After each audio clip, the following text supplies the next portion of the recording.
equipment, millions and millions, and ultimately billions of dollars to the NATO people, where I'm very friendly and we have a great relationship. But that was an amazing trip. So they're funding the entire war. We're not funding anything. I think it's an important point to make because a lot of people don't understand that. And we will continue to do that. And we're trying to get as much as we can for them. They want the American product. The American military product is by far the best in the world, and that's what they want to get. They have lots of options, but that's what they want to get. So the factories are doubling up and tripling up where they make the Patriots and other really, you could say, defense and offensive weapons. The wages for blue-collar workers are now rising at the fastest rate in 60 years, which is so important to all of us around this table. The average American worker has already seen a $500 wage increase this year, and there's no inflation because there's been decreases, tremendous decreases, with thanks to Doug and Chris and some of the people, the great job they've done with energy. Thank you very much. And Chris, thank you very much. I see you down close to $60 a barrel, and you'll be breaking that pretty soon. And that has a huge impact. So we have groceries are down. Energy is way down. Energy is way down. It was $4 and $5 for a gallon of gas. Think of that for gasoline. And now it's probably $2.25. There are some places it's $2. It broke $2 at a couple of locations in the South. In places like California where they charge such high taxes, it's higher, but it's still much lower than what it was a year ago. So energy's way down. Groceries are way down. Eggs are way down. Thank you very much, Madam Secretary. You've done a great job. Appreciate it. When we came in, the eggs were through the roof. They were 4 times higher than they've ever been. And my first question from you people were, what are you going to do with eggs? I said, what's the problem with eggs? That was caused by Biden, or whoever was operating the auto pen actually caused it, I guess, because I don't think he knew too much about eggs. Factories are booming compared to before I took office. Domestic auto production is going to be, it's going to be so thrilling in 2 years when you see the numbers, because they're building plants all over the country. They're all coming in because of tariffs. They don't want to pay the tariffs. And if they build their plant here, they don't pay the tariffs. And they're pouring into our country, and you know about AI and you know about but the auto plants, that's the good old-fashioned stuff that I love. The auto plants are pouring into the United States of America. They're coming from Mexico. They're coming from Canada, and they're coming from Europe, all over Europe, and it's been pretty amazing. So factories are booming, and when they actually open, right now they're booming in terms of construction. This is something given to me by Mark Zuckerberg, and you'll see this is AI now. I never understood. I said, well, because I built shopping centers, and for $50 million, you can build a very nice shopping center. So I never understood when they said $50 billion for a plant. I said, what the hell kind of a plant is that? But when you look at this, you understand why it's $50 billion. So this is one he's building in Louisiana. That's Meta, Facebook, as people understand it to be. But look at that. That's the size of Manhattan. So that's superimposed over the island of Manhattan. It takes up a big part of Manhattan. I think they say 81% of Manhattan. So these are big things, and they're going up. A lot of them are going up now. I don't know that big. Actually, Mark is building 4 of them, and others are building similar places. And when these things open up, I'll tell you what, our country, we're leading China now in AI, substantially leading China. And the reason is because we're letting them build their own electrical facilities. We would need double the energy if you take all of the electricity that we produce right now in this country, you'd have to multiply it times 2 or maybe 3 times. So 3 times more than we have right now for everything, to operate your toaster and everything else, okay? 3 times more. And the way we are able to succeed, because China goes out and builds these massive plants. They're right now building 58 coal, in this case, almost all coal-fired plants. And coal is back with this country too, by the way. There's a reason they use it, because it's good. It works for them. and we call it clean coal. We don't call it coal, we call it clean, even very clean coal. But we have coal going up, we have nuclear going up. Nuclear is very much in vogue now. It's safe and inexpensive and great. We don't allow windmills. We're not allowing any windmills to go up. I mean, unless there's a legal situation where somebody committed to it a long time ago, we don't allow windmills. And we don't want the solar panels that I was speaking with the secretary about, because they take up, you know, thousands of acres of our farmland. You see these big ugly patches of black plastic that comes from China. And the solar is, you know, I like solar in some ways, but for firing up your big plants, it doesn't work. It's very unstable, but it really takes up your farm. The farmers are saying, you know, they're building these massive blotches in the middle of the fields all over the country. It's so crazy. It's so crazy. So we're not heavy into that at all. And windmills, we're just not going to allow them. They're ruining our country. They're ruining everyone. If you look at, I hate to mention countries, but you look at the UK, what's happened at UK, they have energy costs have gone through the roof. It's because of wind. They want to do everything, close up the northern parts of the country. They have oil that's tremendous. And they closed it up, and they're building windmills all over the place. And I tell them, you're my friends, but man, you're going to have a bad awakening very soon. It's going to be very bad. They're ugly. They don't work. They kill your birds. They're bad for the environment. And if you look at them from a house, your house is worth less than 50%. So I'm trying to have people learn about wind real fast, and I think I've done a good job, but not good enough, because some countries are still trying, and they're destroying themselves. Those are countries that are really destroying themselves. I hope they get back to fossil fuel, because right now, Chris, whether we like it or not, fossil fuel is the thing that works, and then you can add nuclear with it and other things, but fossil fuel is what works if we're going to fire up those big monster factories. But if you look at comparing everything before I took office, domestic auto production is up 18,000 cars a month. And we haven't even started yet, because a lot of these plants aren't built. It's up 18,000 because Ford, General Motors, and a couple of others, Stellantis, they're taking their existing plants, and they're, as quickly as they can, they're adding on to them.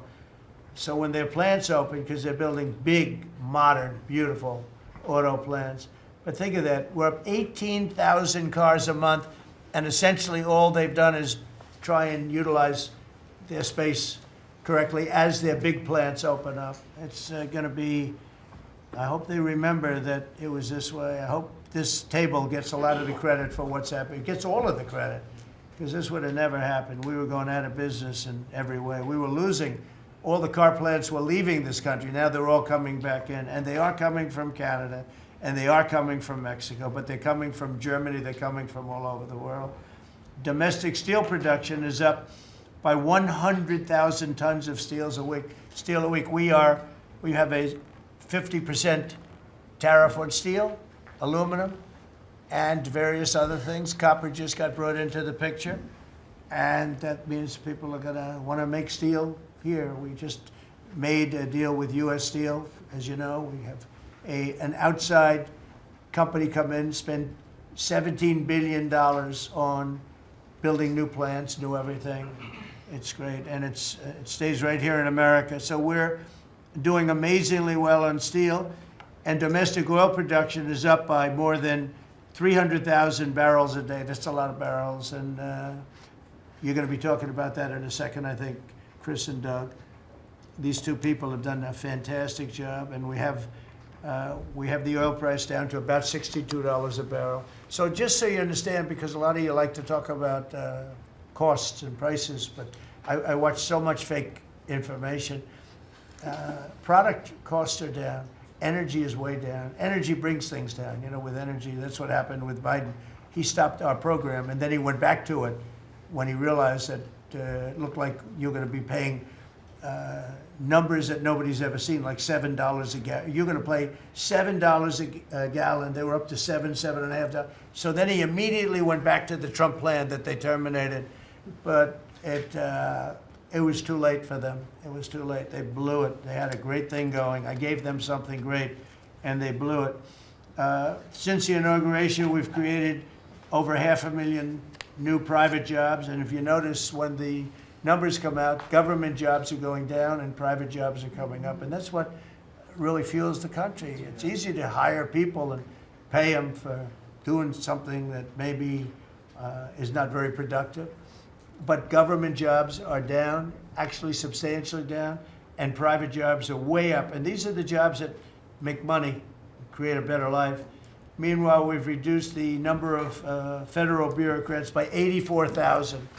So we got rid of 84,000, and I think the job numbers, you're going to see the new job numbers are going to be through the roof because of all of the different businesses that are moving into our country. And not just production businesses, autos and AI, but any business you can think of. In the world of furniture, as an example, North Carolina, I went there many times when I built a lot of hotels and things, and I'd go to North Carolina, I'd buy the greatest, they were the greatest, most talented people.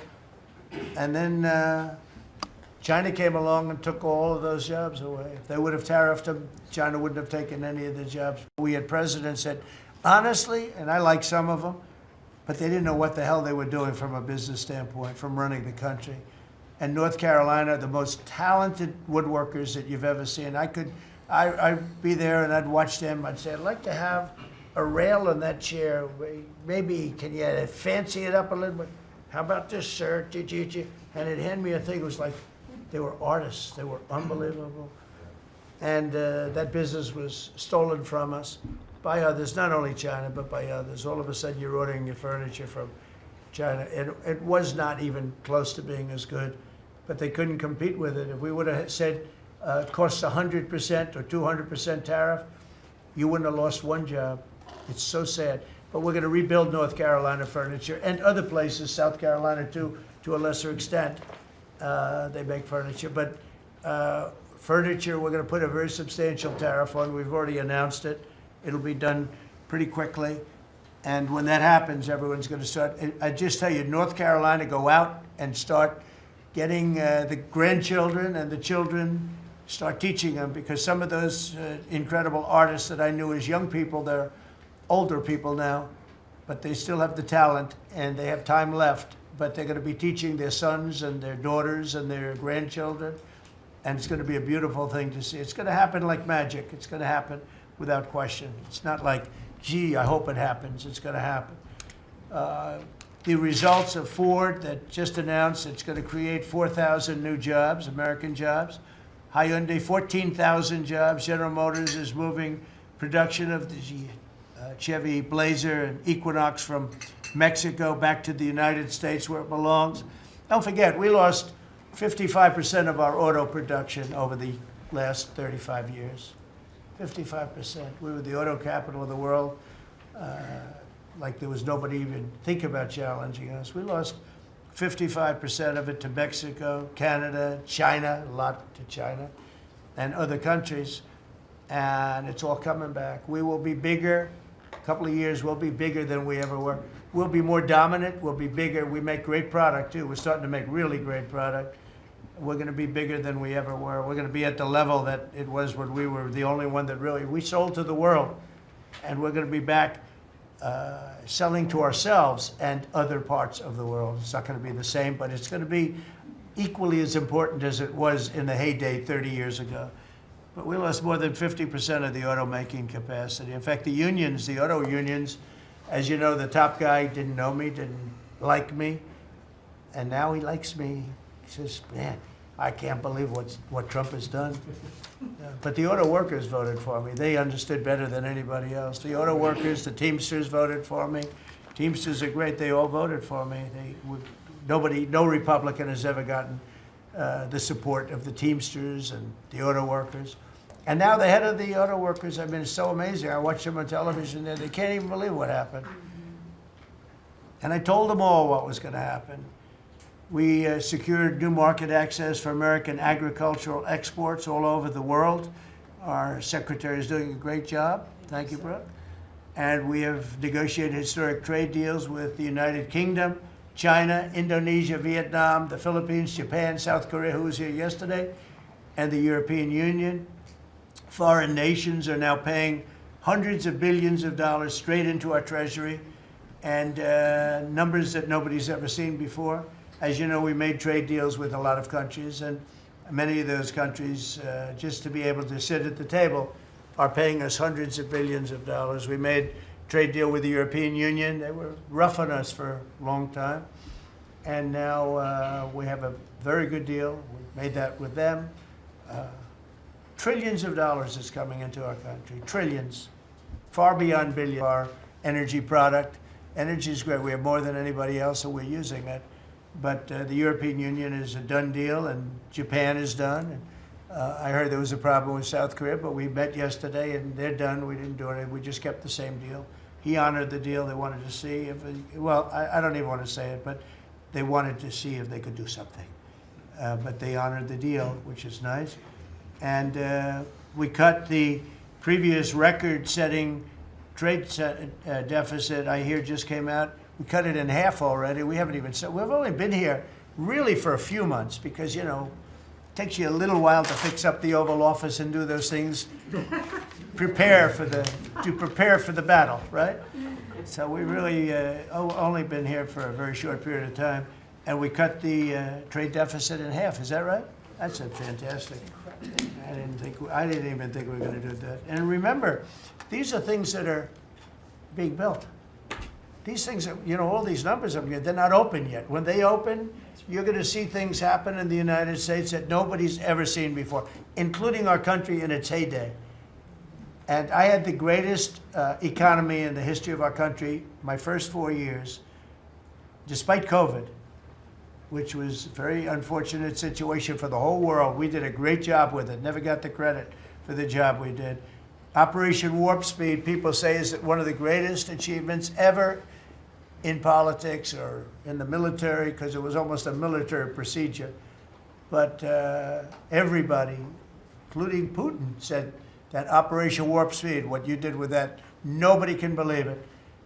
And we did a great job, but it was a horrible, horrible pall over our country. We had a very dark cloud over the world. That was a very, very bad thing that came out of Wuhan, which I said it came out of Wuhan. That's where it came from. And China suffered greatly, but everybody did. But we did a good job with that, as good as you can possibly do, and we came back, and now we're stronger than ever before. If I didn't win this election, this country was gone. I'm telling you, economically it was gone. None of the things that we're talking about would have happened. The whole world was robbing us blind. Friend and foe. They were stealing our jobs, our money, our factories. They were stealing everything. We would have been a shell. We would have been a bankrupt, broken shell. And that's the way it is, but we're doing just the opposite. Stronger than we've ever been. Last month, in a landmark achievement, I also proudly signed the largest working class tax cuts in American history. So the bill that, I'm not going to use the term great, big, beautiful, that was good for getting it approved, but it's not good for explaining to people what it's all about. It's a massive tax cut for the middle class. It's a massive tax cut for jobs. And it's, I mean, think of it, no tax on tips, no tax on Social Security. So seniors, I don't know how you can vote for anybody else. And, you know, just think of that. And no tax on overtime. So you work overtime, you don't have to pay tax on overtime. That's good. The Democrats don't know what they're going to do. So they have, like, this soundbite. You know, they have all these sound bites. They send it out. I don't know. Some guy sends out a word, and everybody uses it, including the fake news. Some of you are here right now. I'm looking at you. And it's death. They use the word death. No, it's actually life. It's almost like a newborn life. It's not death. That's their soundbite. The bill is death. It's not. We strengthen Social Security. We strengthen Medicare, Medicaid. The job we've done on Social Security is, if the Democrats got in, Social Security is over because the country's going to fail. There won't be any Social Security. And I made that pledge to you. We're going to take care of Social Security, Medicare, Medicaid, and we're doing that in spades because the country is becoming so successful again. And it hasn't been this successful. I think in the end, it will never have been this successful. I don't think it'll even be close with what's happening. Every American is seeing a tax cut. As a result of the bill, the average police officer will keep an extra $1,000 a year at least in overtime, and the average waiter or waitress will keep nearly $2,000 extra in the fact that they would have had to pay that kind of money on tips. And I never realized that the government was so strong on that. But waitresses, waiters would tell me that the government would go after them. Like, it was horrible. That's how it all started with me. It just was incredible. And the biggest thing was, again, the $4 trillion that they found. They said, well, that was nice. They should have announced it. I could have told them that. And I don't know. It should be simple. But a lot of people didn't understand it. Actually, a lot of good people didn't understand it. But now they're saying, you know, Trump was right. They'd never seen anything like this. And I don't know what it is, Scott. They didn't understand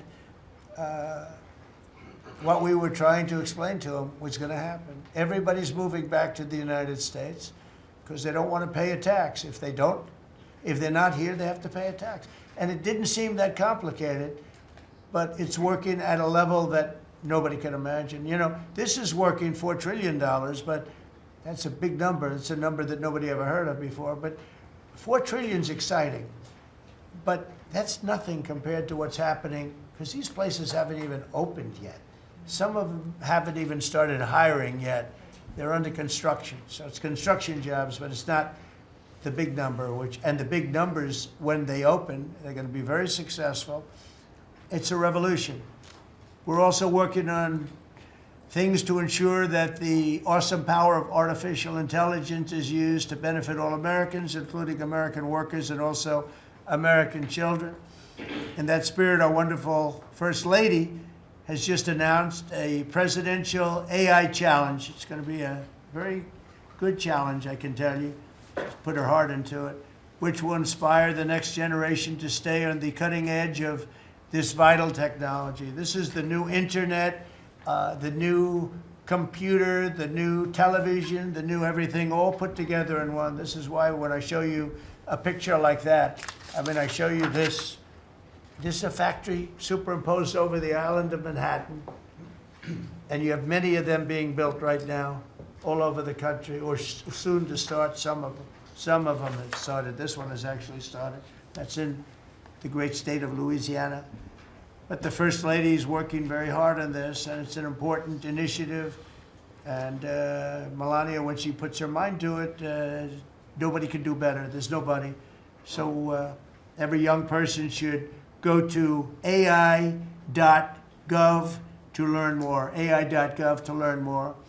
And you'll see it's a great challenge. I think it's going to be a very modern kind of a challenge that involves AI, which is very exciting to people. So I want to thank her, raise a lot of money for children. We're putting America first, and we're going to be putting the American worker first. And, you know, the Republican Party has picked up 4 million new people, 4 million. The Democrats have lost 2.5 million. Other than that, they're extremely happy. No, they're very depressed. They're very depressed. And their new box that they've fallen into is crime. There was a consultant on one of the shows this morning I was watching. I thought he was very good. He's a Democrat consultant. And he was screaming, no, no, don't let him do this to you. Don't let, it's another trap. It's another trap. What he's talking about, like men playing in women's sports. They said that's an 80-20. No, it's a 97-3. It's 97-3, like transgender for everybody. They fought for it. They're still fighting for it. I saw a guy today, a politician that you all know very well, fighting like hell for men playing in women's sports. You don't understand. They're human beings also. Well, I agree they're human beings. But you can't have a 7-foot guy playing basketball with the women. You know, just one of those little problems in life. And we all have our place. That's okay. I've got my place too. But this guy's screaming, it's another trap. And this is the worst of all. He said, because this is crime. Trump is saying he's against crime and they're for crime. No, he's going, It was funny. No, it's a trap. Don't do it. And then I saw this poor, stupid Chuck Schumer, the guy. He looks like he's aged 100 years. And I don't like getting into looks. You know, looks don't mean anything, right? When you're in politics, looks don't matter. I look at Pam, I would never say she's beautiful because that'd be the end of my political career. Laurie, secretary. But I will tell you, this is the best of all. And they're going to fight me. Like this slob of a governor you have in Illinois. This poor guy got thrown out of his business by his family. I know the family. I was partners with the family. Nice family. I like the family, but he was no good. They threw him out. He's governor of Illinois, and he goes about Trump, we don't need his help. Chicago is the worst. These places are really bad. Crime in D.C. was the worst it ever was. You know, they make up stories. Crime in D.C. was the worst ever in history. And now, over the last 13 days, we've worked so hard. We've taken so many, there are many left, but we've taken so many criminals, over 1,000. I watched a man from Maryland who said to me, I mean, sir, you're the greatest president. You're doing an unbelievable job. What a great job. Governor Moore, has anyone heard of him? Mm-hmm. He's another hopeful for president. I don't think so. But I met him, and I didn't realize it was on camera. Did you see they caught him on camera? I was at a game, I don't know, like the Army-Navy game or something. And I met him in a hallway.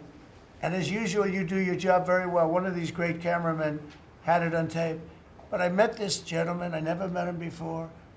Sir, you're doing a great job. You're doing an unbelievable job. Thank you very much. But then he goes on television and says, oh, Trump is a dictator. He's a dictator. And a lot of people have heard. So the line is that I'm a dictator, but I stop crime. So a lot of people say, you know, if that's the case, I'd rather have a dictator. But I'm not a dictator. I just know how to stop crime. And you would think that Illinois, where they have such a problem with crime, such a bad governor, he should be calling me, and he should be saying, could you send over the troops, please? It's out of control. It's out of control. In New York, it's out of control. Not as bad as Illinois, by the way. Not even close. In California, you would have not had the Olympics had I not sent in the troops. We sent in the National Guard. They did a fantastic job. We have the Olympics. We have the World Cup coming. I got them in my first term, and I was really sad because I said, oh, boy, I got them, and I won't be president. And little things happen. Thank you, God. Thank you. You know, little things happen. Think of it. You could ask Johnny. Johnny would tell you he's the head of World Cup. He's a great guy, too, great commissioner. But he's the head of the World Cup. He said, Trump is the only reason we're doing this. And the sad part is that I was not going to have it. I would have to be, probably I wouldn't have even been invited to the game, depending on who's president, right? And I got that. I did not get 250, okay? The 250th anniversary, I did not get. I'd like to claim it, if I might, but I did get that. That was whether I was president or not, it was still 250. I'd like to take credit for it. What I will take credit for is we're going to have a better celebration under Trump than you would have had under some stuff. That I'll take care of. We're going to have a safer place, Christy, because of you and Tom Homan and everybody, right? But, so we have 250 coming up. We have the World Cup coming up, which is like having 45 Super Bowls. And we have the Olympics coming up. So we're going to have a very exciting 3.5 years remaining. We're going to have a very exciting, it's going to be done properly. So I just want to tell you, our country's in incredible shape. Our military is strong and powerful and respected. We had some fantastic decisions from the Supreme Court that let us put the people into the military and other businesses that are best for the job, as opposed to some woke reason that was killing our country. That was a very strong, very powerful. You can now go into a company based on your ability, as opposed to being forced in based on some factor that cannot make our country great. That was a big decision, very, very big decision. And we've had a lot of great decisions, and we've all made some great decisions sitting around this table. I want to thank Scott. Unbelievable what's happening financially with you and Howard. And Vice President's involved in everything, and he's been great. And Marco has been really, I think you're born for this job. I don't think you should ever run for another office. I don't think you should, really. You're so good at this. He is so good. And everybody likes him, you know, everybody likes him. But everybody, much more importantly than like, I think you would say, is respect. They respect Marco. They respect all the people around the table. So what I'd like to do is, I'd like to go around the table. You seem to like it. Your audience seems to like it based on ratings. And I want to mention, you know, about crime, because we have a young lady here, Iris, of Epoch Times. You're Iris, aren't you, huh? And I heard you were very savagely mugged in the city, and I'm not going to let that happen under this administration. That was last year. And would you like to mention what happened? Of course. So first of all, thank you, Mr. President. Do you want to listen to this? For having me here to share my story to the room and to the broader public. My name is Iris Tao. I'm a White House correspondent for NTV, the sister media of the Epoch Times. So more than 2 years ago, it was a Saturday morning in broad daylight. I was on my way to work, and a young man with a black ski mask pointed a gun at my face and threatened me to hand over my phone, my wallet, my laptop, and everything else. And when I refused, he used the butt of his handgun to strike me across the face, in the cheek, or what some people call pistol whip me, before running away. And that has deeply traumatized myself and my family. Ever since, I've never dared to walk in the street of DC at night, ever, and my family was extremely worried. So, Mr. President, thank you so much for what you're doing right now. Thank you for being honest. Such incidents involved not just me, but also my family. If he had shot me, I could have died right there in the middle of nowhere without my families or my friends knowing at the age of back then, I think 23. Right. Just starting my career here in DC without even starting a family. Right now, I'm very blessed to have this opportunity. So you had a gun pointed at your head, and you probably figured that he's going to pull the trigger, because these are animals that don't know what the hell, they couldn't care less. The pulling the trigger to him is a very minor event, and I'm sure he's done it before. So how did you, and you did refuse to give it, which would probably, maybe somebody would say that was not the right decision, right? Right. But you refused, but I understand that. So, and then he hit you real hard. Yes. It's really amazing that you weren't shot, though. I'm very blessed, and that's why having this opportunity to stand here to share my story today. One, I'm very grateful for God for allowing me to still survive to this day, but also to Mr. President. Thank you for now making DC safer. Thank you very much. For us, for our families, for my parents, on my behalf of my parents, and now my baby on the way. Thank you so much.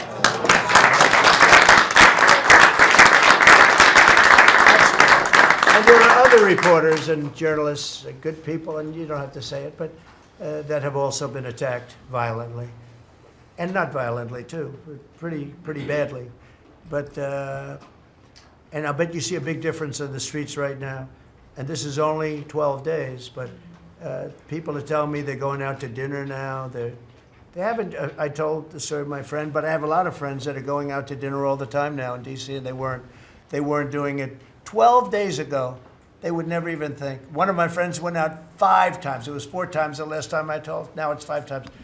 He said, I love going out to dinner, and restaurants are starting to open again. A lot of them closed because, you know, nobody wanted to go into a restaurant. Nobody wanted to get to a restaurant or even sit in the restaurant. But you see a big difference now, don't you? I do pass by Union Station every day on my way home, and I do feel a lot safer seeing the trucks right outside, seeing the National Guard troops members right outside. It does make me feel like I'm hopeful about DC again, and one day hopefully we can raise our family here. Thank you very much. That's nice. And those are tough troops, too. Those are not politically correct troops. We don't have politically correct anymore. We have tough guys, tough people, including some tough women. But we have tough people, and when you look at them, I tell you, they showed one scene where a bunch of Tren guys or whatever, maybe MS-13, maybe MSDNC, okay? Because to me, they're worse. I think they're worse. MSNBC maybe is worse than Tren de Aragua. Real scum, real dishonest people. But anyway, they went into this gang, I think it was Tren de Aragua, Venezuela, and they weren't nice to this group of people. The gang was calling them sir. Yes, sir. Yes, sir. Get out of here. Get the hell out of here. You're no good. Get out of here. And yes, sir. Yes, sir. Yes. These are people that beat up people all day long. And they're calling these soldiers, that's what they are. They're real soldiers. There's no games. I said, you don't have to be politically correct. And you know the way they used to spit in the face of the soldiers, with the soldiers standing like this? And you'd have some guy or some woman sometimes screaming at them from 1 inch away. They're standing there and they're told you cannot do anything.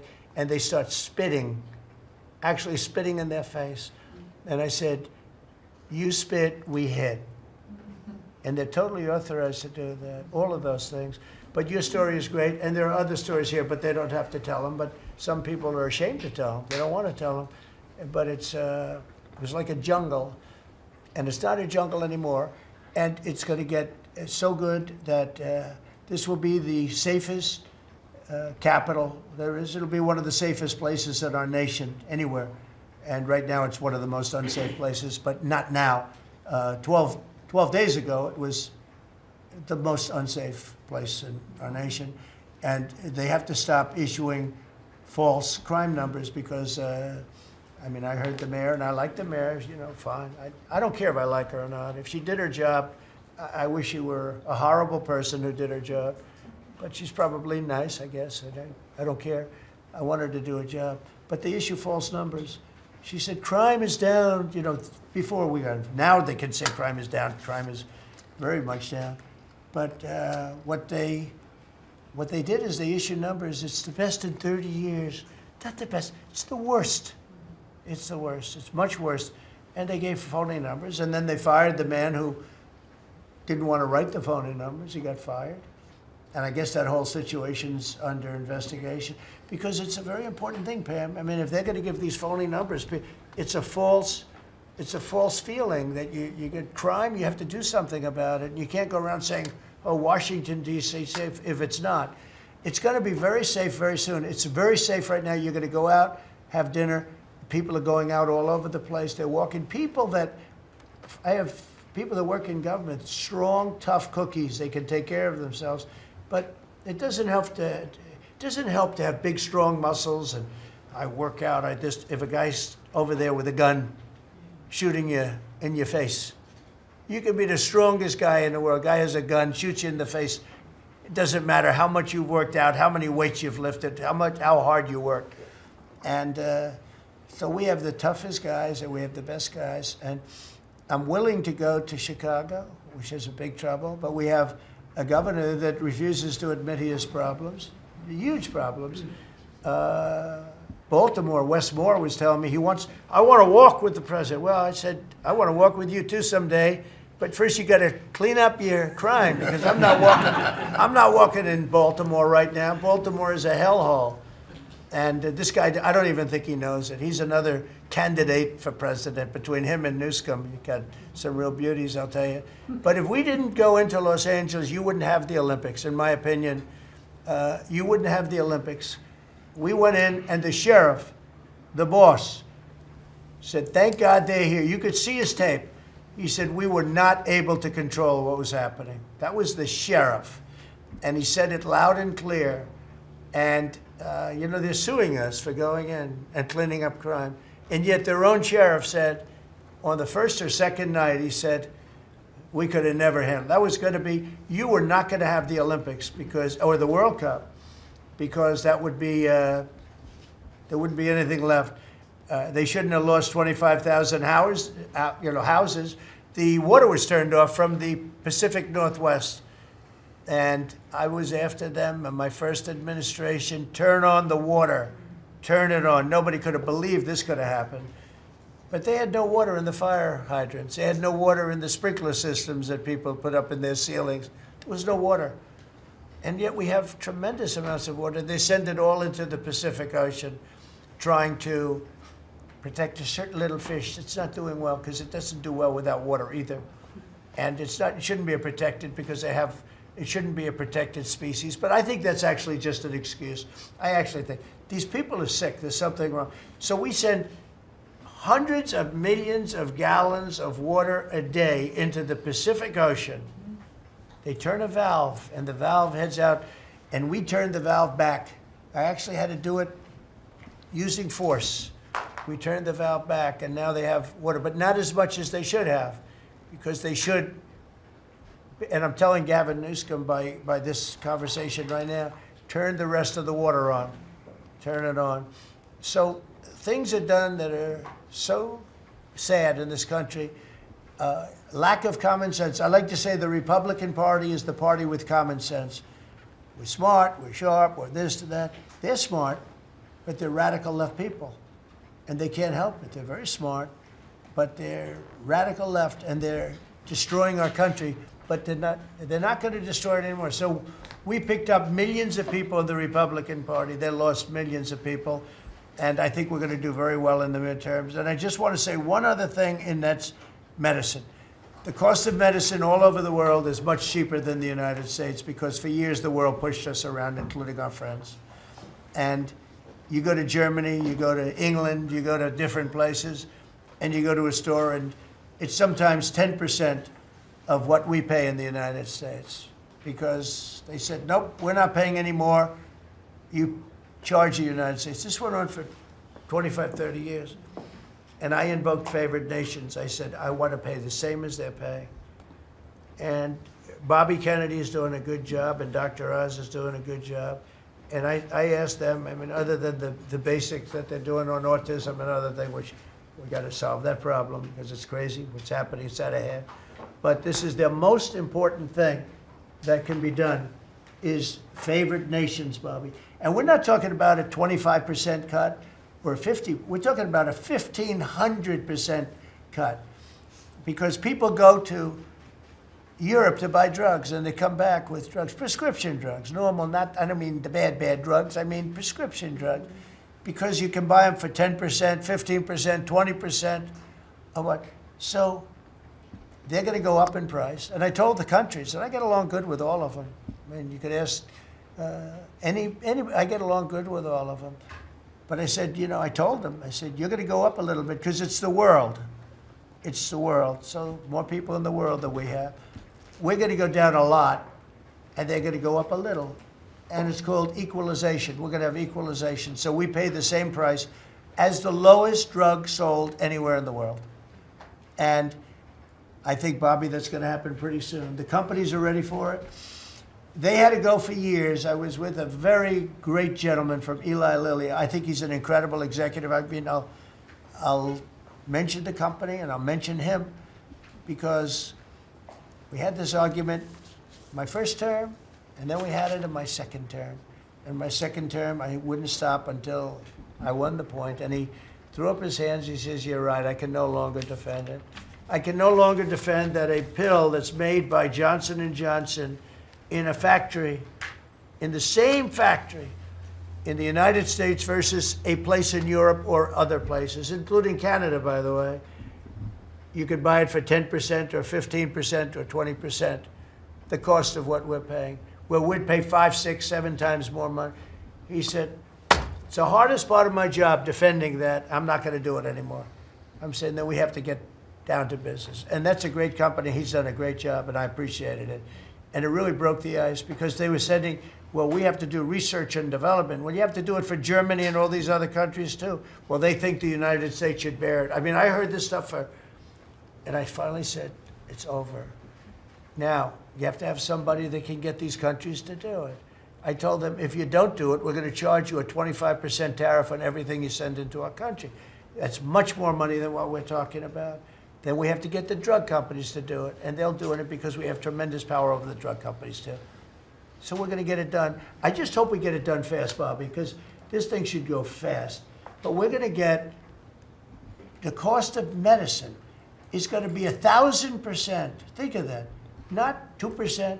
And I'll just tell this last story. When I was in my first term, in my last year, I was so proud of myself because drug prices went down for the first time in 28 years under my administration. You know how much it went down? 0.25%. And I was so proud of that. And I held a news conference, I think you'll be able to find it, congratulating myself and my administration because for the first time in 28 years, drug prices went down. 0.25%, that little tiny, but it still went down. And I thought it was great. And then I realized, you know, it's a very complicated business and formula. You got to be very smart. I said, we're really getting ripped off by the whole world. The whole world is ripping us off. And what happened is I got on this kick, and I got the drug companies to agree, and I got countries to agree. And they're not agreeing because they think I'm a nice person. They're agreeing because I will put charges and costs and tariffs onto them that will be many times more than what they're going to be paying. So the companies are there and the countries are there, and we got to get it done, Bobby. We got to get it done, and we're going to have the biggest price of it. Now, that's going to lower Social Security, Medicare, Medicaid. This is going to lower everything because drugs go for everything. It's going to have the biggest impact, I think, of anything that can possibly be done. But your costs are going to be going down for medicine, for prescription drugs, will be going down at levels that nobody ever thought possible. And that's going to happen in a matter of a very short period of time. And we're all set with the countries, and we're all set with the companies. That's all you need, the two. And the middleman gets cut out. Under this scenario, the middleman doesn't exist anymore. That was the other thing. They always blamed the middleman. I said, who are the middlemen?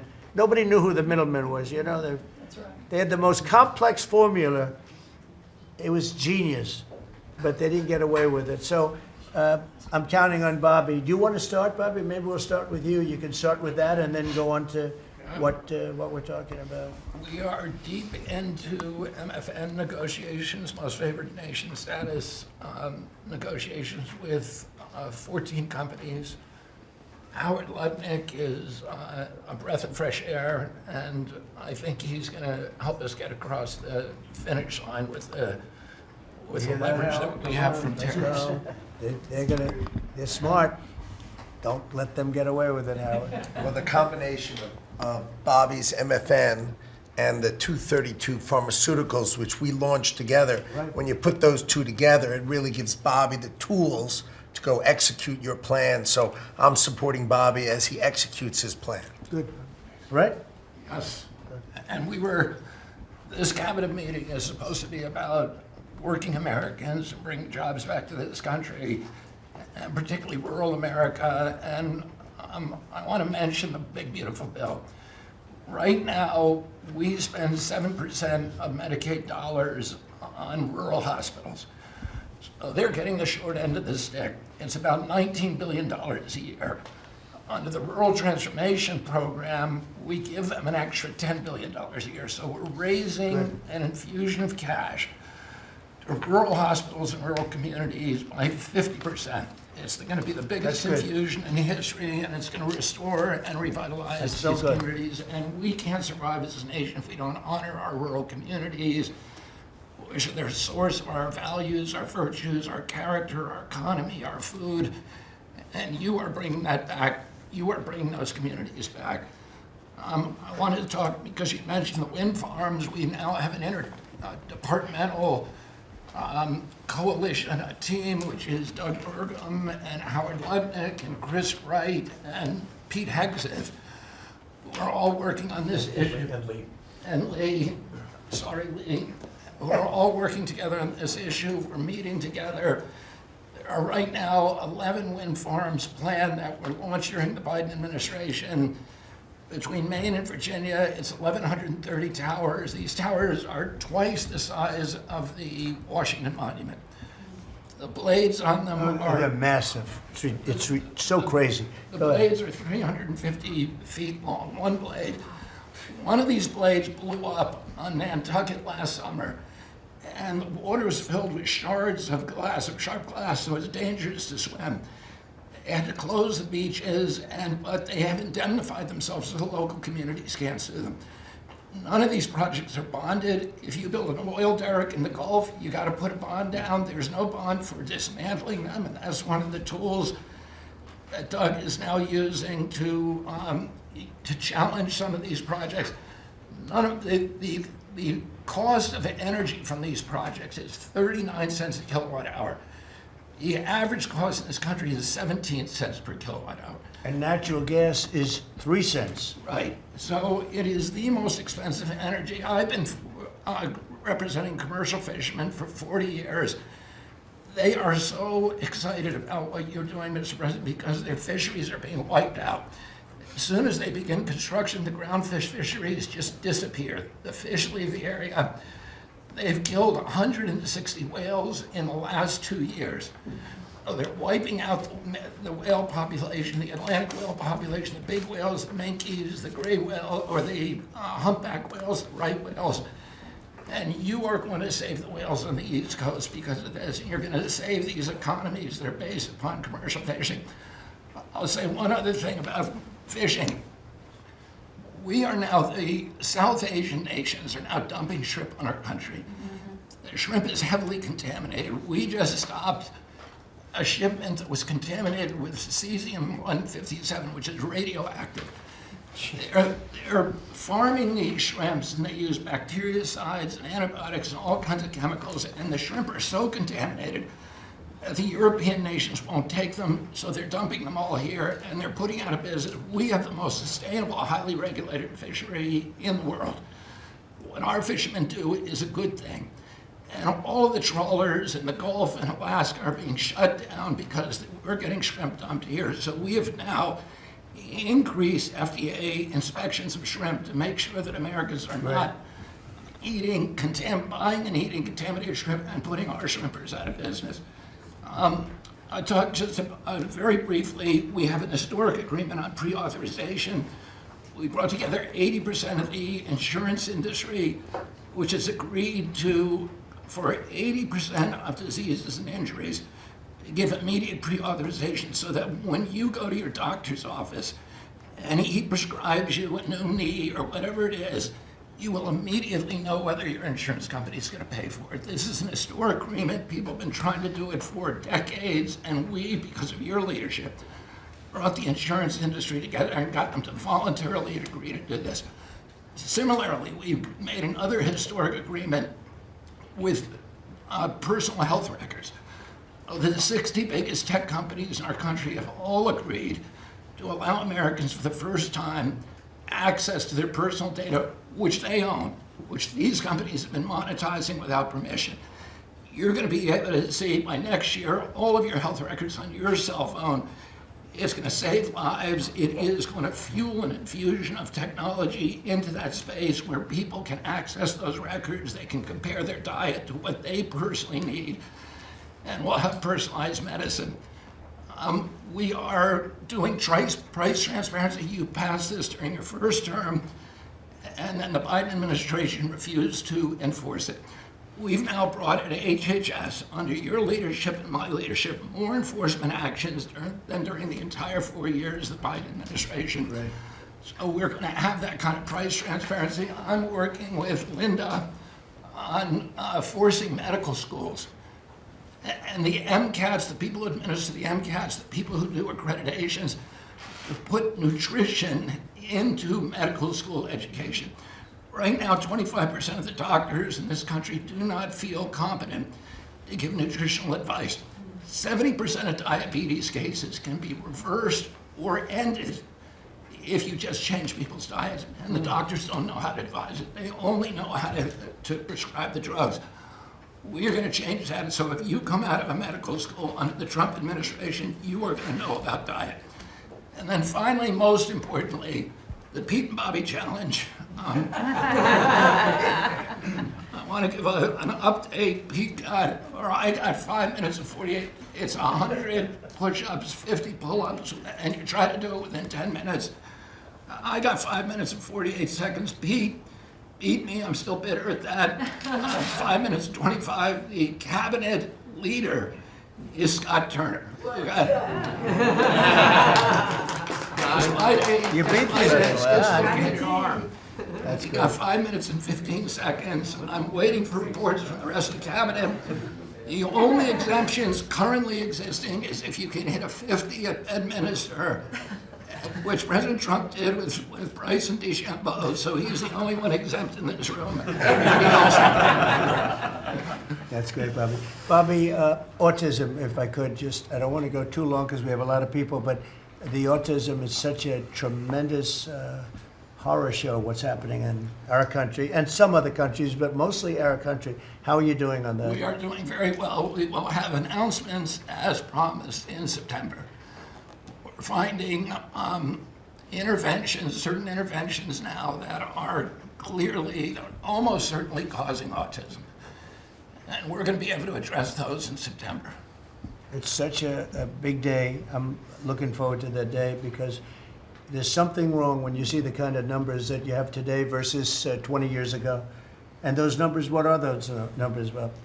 Well, in 1970, the biggest epidemiological study in history was done in Wisconsin. They looked at 900,000 children, and they were looking for autism. They knew what it looked like, and they were very, very precise about it, and they found an incident rate of 0.7, in other words, less than 1 per every 10,000 children.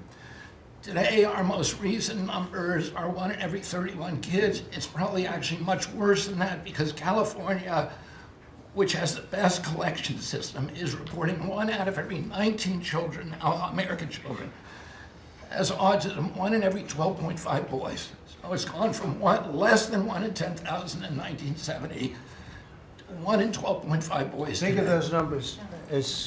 So there has to be something artificially causing this, meaning a drug or something. And I know you're looking very strongly at different things, and I hope you can come out with that as soon as possible. We will. So 1 in 10,000, and now it's 1 in 31 or 34 or 12 if it's a boy. Can you imagine that? 1 in 12. That's for a boy. 1 out of every 12.5 boys. It's not even believable that that could be. And that was 1 in 10,000 not so long ago. I've been hearing these numbers, and they get worse and worse every year. There's got to be something. I think there's nothing, including favored nations and everything else, there's nothing that can be, if you can find out the reason that that's happening, and I know we're gonna do some things. I think it's, We I will think, have that answer I think for we, you. I think we maybe know the reason, and I look forward to that press conference, to be with you on that press conference. That's going to be a great thing. Thank you, Bob. You're doing a great job. Linda, how about it? And we want nothing less than $500 million from Harvard. Don't negotiate, Linda. They've been very bad. Don't negotiate. Go ahead. All that's working. Well, Mr. President, thank you very much. Since we are focusing today on Labor Day, and I know that Kelly and Lori are both going to echo some of the things that I'll say as well. We are really focusing, on our workforce. But what I'm finding with great joy around the country is that states really are being innovative and working more with middle schools and with high schools to make sure that we are having hands-on learning. There are pathways to jobs that are happening now. And if we see more and more of our community colleges working with our middle schools and our high schools so that high school students are graduating not only with a diploma, but a certificate that they have worked with, perhaps with a Toyota or another company that is coming in, public-private partnerships. And they're learning on the job so that when they graduate from high school, they're ready to go into the workforce, because we know with all of these wonderful jobs that are coming back into the country, through AI, through just our normal jobs, we need electricians, HVAC operators, etc. If we don't have this training, we're not going to have the workforce we need for all these wonderful jobs. So governors are really excited about this prospect. I've been now to several states and visited community colleges and tech schools with governors, and they're just all on board for getting this done. I think it's one of the best things that we're hearing relative to the job market. So we're just kind of focusing on that for today. So we're bringing education back to the states, to put it in a more simple fashion. We're going to let the states educate our children again And, you know, we're rated out of 40 countries, we're 38, 39, or 40. So obviously, it's not working what they've been doing for the last 30, 40 years. And if you go back, the best are like Norway, Denmark, Sweden, some of the other, Finland, they're very highly rated. If you go back to just take a look at anything you want to do, you just look at us in the past. If we gave Iowa or gave Indiana or gave, and I don't say every one of them, you know, a guy like Gavin Newsom's not going to do well. Certain states won't do well. But even California, you cut it up into sections. You have Riverside, you have this, you have that. You cut it into 5 sections. And, you know, if you had a good governor, you'd be able to do well. But certain states will be able to compete with Denmark, Norway, Sweden, and everyone. It'll be just as good. So I figure you have close to 40 of those states. Mm-hmm. And then you'll have 10, you'll have 5 that won't be very good. You have 5 disasters, and we'll have to work on those disasters. But for the most part, we will have education that will go zooming up in those charts, just like we have in everything else we've done. And I think it's one of the most important things we're doing at this table. So bringing education back to the states where you have the parents running it, where you have the school boards, they're local. We have people running from Washington that have never even been to the state that they're in charge of. They've never even been there, and I don't think they care about it. So we want to close up the Washington buildings, sell the buildings off, let somebody else get rich with the real estate, because it'll be a crime-free city. By the way, speaking of that, anybody murders something in the Capitol, capital punishment, capital punishment. If somebody kills somebody in the Capitol, Washington, D.C., we're going to be seeking the death penalty. And that's a very strong preventative. And everybody that's heard it agrees with it. I don't know if we're ready for it in this country, but where you have it, it is, we have no choice. So in D.C. and Washington, states are going to have to make their own decision. But if somebody kills somebody, like you could have been killed, very lucky you didn't get killed, it's the death penalty, okay? Fantastic job you're doing. Thank you, Linda. Very much appreciated. How are you doing with the colleges, by the way? You're doing some pretty good work in terms of getting them to treat people fairly. Well, interestingly enough, since we've been negotiating with some of the Ivy League schools, I have presidents of universities calling every single week. They want to sit down and talk to us about all of the steps that they are taking, because they would like to not come under the same investigative program, and so it is having its desired effect. That's great. So if you fire a shot across the bow, and the big guys, people kind of step in line and know you mean business, and we have teeth in these agreements, and I'm proud of the work that we're doing there. Well, they misbehaved, and some of these schools are getting billions and billions of dollars, and they misbehave, so that's it. And so one way or the other, we're going to win that whole thing. It's going to straighten them out. Okay? Thank you. Great job. Thank you. Lee, please. Mr. President, the Trump EPA has a special Labor Day message to America's workforce, especially our auto workers, our coal miners, our steam fitters, our pipe fitters, and the list goes on. See what a difference a year makes. A year ago, the way that the Environmental Protection Agency was operating, the choice was made to protect the environment. We would have to strangulate the economy. That's the way that the EPA operated for years. There was a binary choice. We had to choose one or the other. The Trump EPA completely rejects that. See, we choose to protect the environment and grow the economy. And a very special shout out to Russ Vogt and his team at the Office of Management and Budget. We give him a lot of work. He's happy to do it. Dozens of different deregulatory actions. We just announced a proposed rescission of the 2009 Obama EPA endangerment finding, all of the light, medium, and heavy-duty vehicle regulations that followed. It is the single largest deregulatory action in the history of the United States government. And when you add up the dozens of different actions that we have announced and that we're working through, in one agency in 1 year will do more deregulation than entire federal governments have done across all agencies across entire presidencies. And what we are accomplishing would not be possible if not for the support of the rest of this team you've assembled around this table. The well-oiled, well-wired machine at the White House, led by Susie Wiles, and the DCOS P, the policy shop, led by Stephen Miller, they have been amazing to work with. I was just in Iowa with Administrator Loeffler, who made an announcement with Secretary Rollins to reverse the deratement on diesel exhaust fluid systems.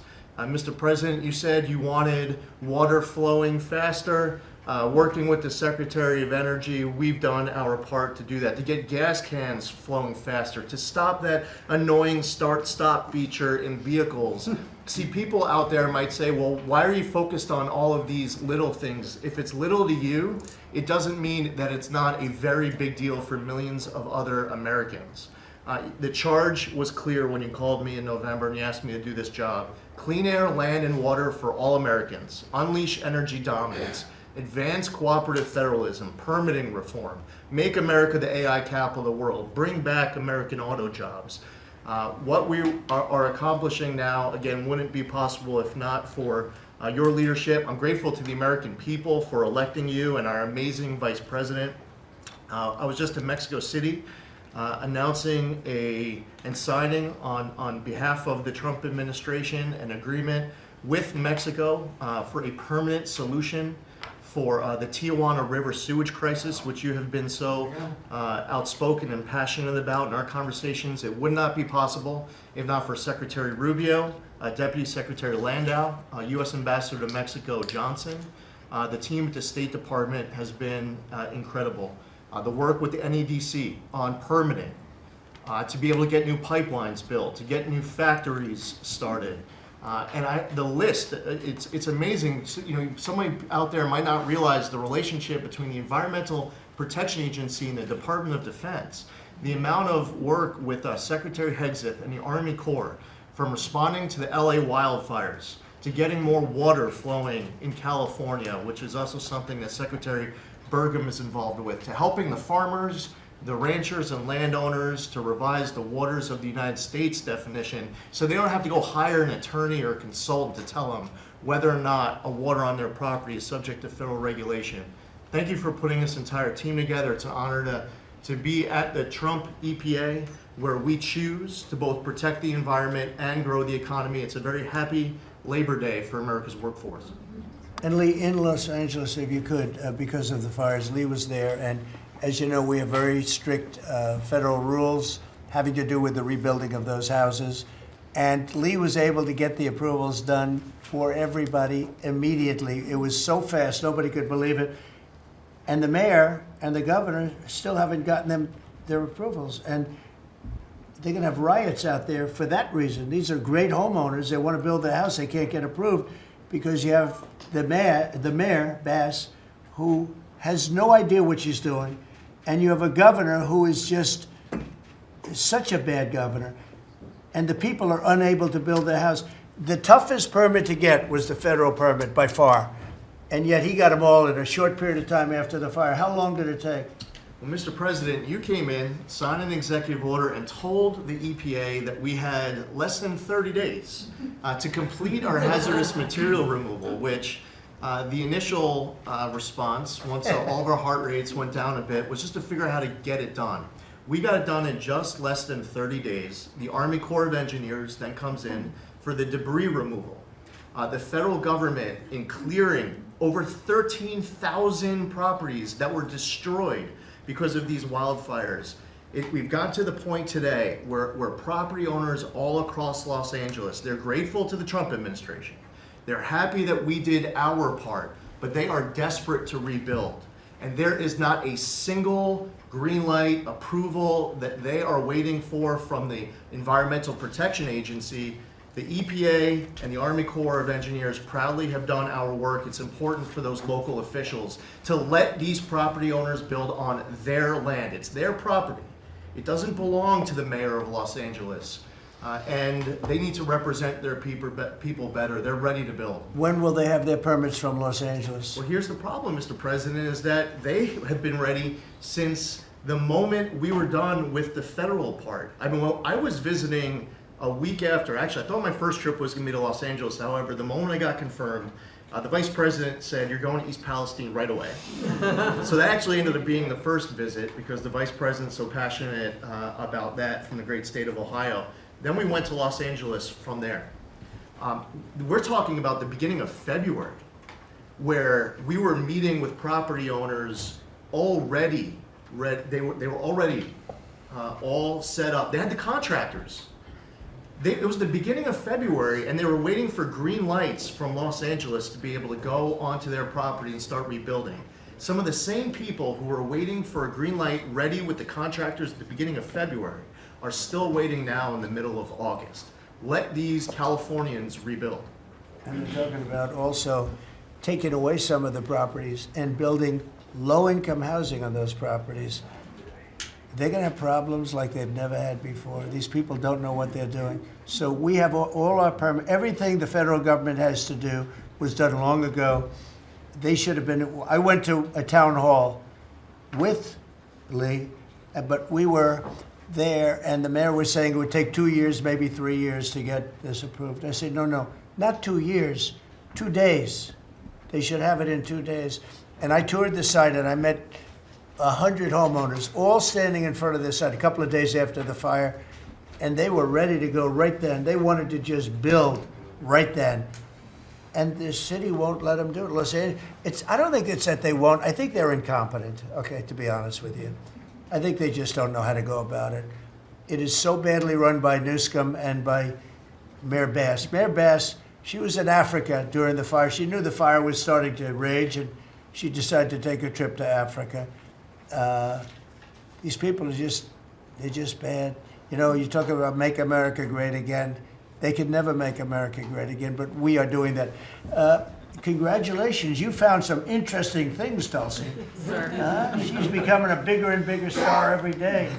She found a lot of good things. Go ahead. Thank you, sir. As we approach Labor Day weekend here, this is just such a great opportunity really to recognize your leadership as a true champion for working people. And I know we'll hear, as we go around the table here, how your focus singularly on putting the well-being and interests of the American people first is that common thread that we're seeing in your policies being implemented across your administration. For ODNI, number one, our focus is and must always be making sure that our intelligence community is focused on our mission, keeping the American people safe, secure, and free. We're doing great work on this front. I'll point out our National Counterterrorism Center, led by Director Joe Kent, are working across different agencies with Homeland Security, DEA, FBI, and others to catch terrorists, both those who are trying to come into our country, those who may already be in our country. They are finding the worst of the cartel bosses and making sure that they're not able to continue to wreak havoc and terror in our communities. Secondly, Mr. President, you have charged me with the mission of finding the truth and telling the truth to the American people. And we've exposed some of the worst examples of the weaponization of intelligence in the last several weeks. I will continue down that mission and that path wherever it leads. Transparency, telling the truth, is what will drive true accountability for the American people who deserve nothing less. And lastly, Mr. President, all of us are charged with being good stewards of taxpayer dollars. I've gone through a reorganization for ODNI that we've announced in the last week. We've cut nearly half of redundant, unnecessary functions within ODNI, saving taxpayers over $700 million a year. We will continue focusing on our core mission in keeping the American people safe, and appreciate your leadership and your focus on this most critical task. And you've also found many bags of information. I think they call them burn bags. They're supposed to be burned and they didn't get burned, having to do with how corrupt the 2020 election was. And when will that all come out?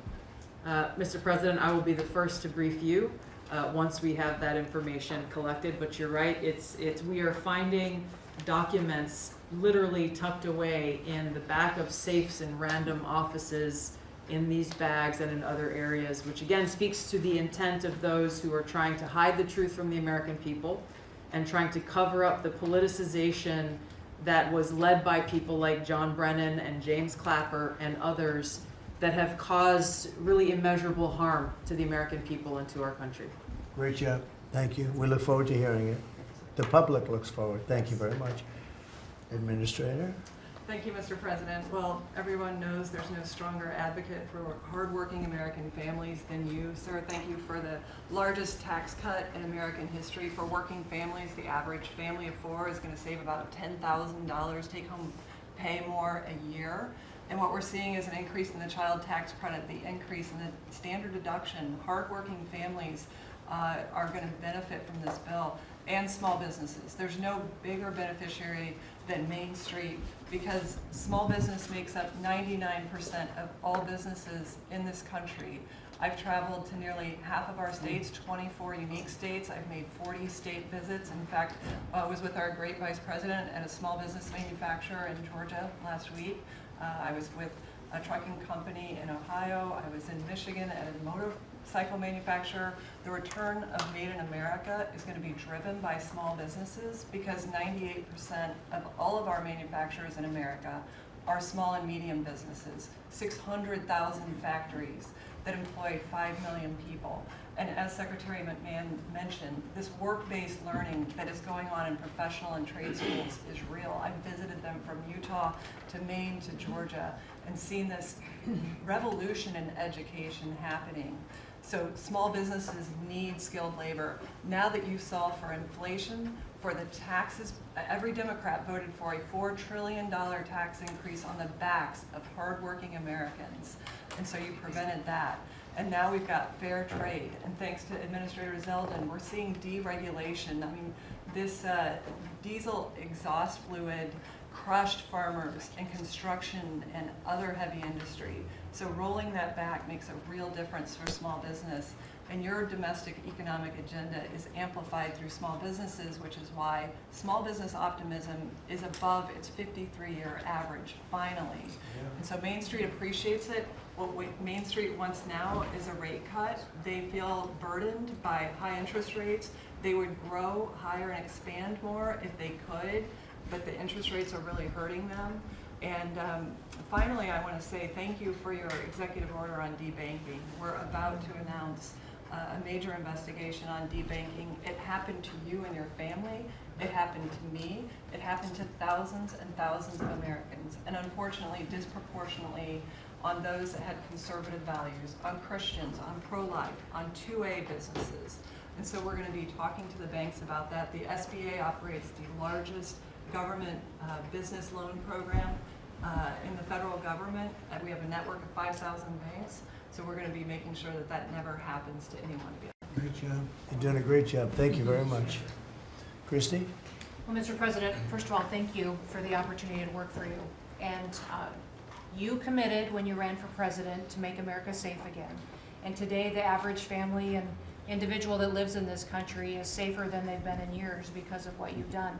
We've got 3 months in a row now with us still, helping us keep that border secure and make sure we know who's coming into this country. You've arrested and brought to justice hundreds of thousands of illegal aliens, of criminals that have perpetuated violence against American people.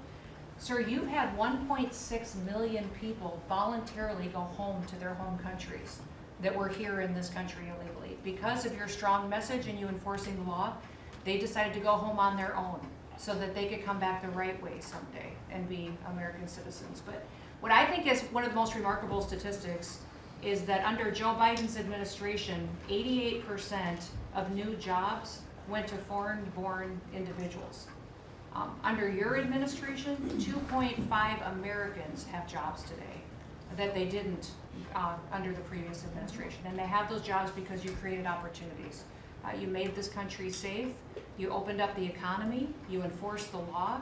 Now people can get up and provide for their families and go to work every day and be confident in that. And the last thing I would say is that it's incredibly important to know that every one of those illegal aliens that has gone home, they were costing us about $8,700 to $9,000 apiece in what they were taking out of our social programs, out of Social Security. You've saved this country billions of dollars, about $15 billion, just in what those illegal aliens were costing us in social programs. I've cut over 450 different contracts at the Department of Homeland Security. We're getting rid of corrupt ones that were not efficient for taxpayers, weren't focused on our mission of keeping us safe. And we've also renegotiated and brought in our biggest vendors that said you have to do better. And we've saved the taxpayers over $13 billion doing that as well. So we're continuing to be accountable to taxpayer dollars, but sort of focused on doing the mission of what you've committed, and that's to keep us safe and to make sure we put Americans first. Well, great job, and great job on the border. We had millions and millions of people coming in. To think 3 months in a row, 0. Incredible. That's some job. Thank Tom and everybody, and Pete, good job. Not surprised. Thank you very much. Chris, please. Chris. Sorry about that, Mr. President. Like Secretary Noem, I'm thrilled to be here to work with you on the simple platform you were elected on, which was to bring back the American dream, to bring jobs and opportunity for families across the country and to lower their costs so they can live their lives and expand the choices they have. You led off today talking about gasoline prices. I'll throw in diesel. If you correct for inflation, they're at multi-decade lows. This is a huge expense. This is a huge constraint on people's lives. We should celebrate that. Natural gas has become our main industrial fuel powering factories around the country. Natural gas prices are quite low in this country, and they're lower than in any country in the world. The reason for that is the United States produces 2 times more natural gas than the second largest natural gas producer in the world, and 4 times more natural gas than the number 3 and number 4 producers in the world. So you've opened up American opportunity and energy together with the work of Secretary Burgum, Administrator Zeldin, Secretary Lutnick, Secretary Rawlins. You know, we've made it easy to produce energy in America again, and those benefits are flowing. I could go on about this stuff forever, but let me talk about one specific area of energy, electricity. That's in the front of people's minds.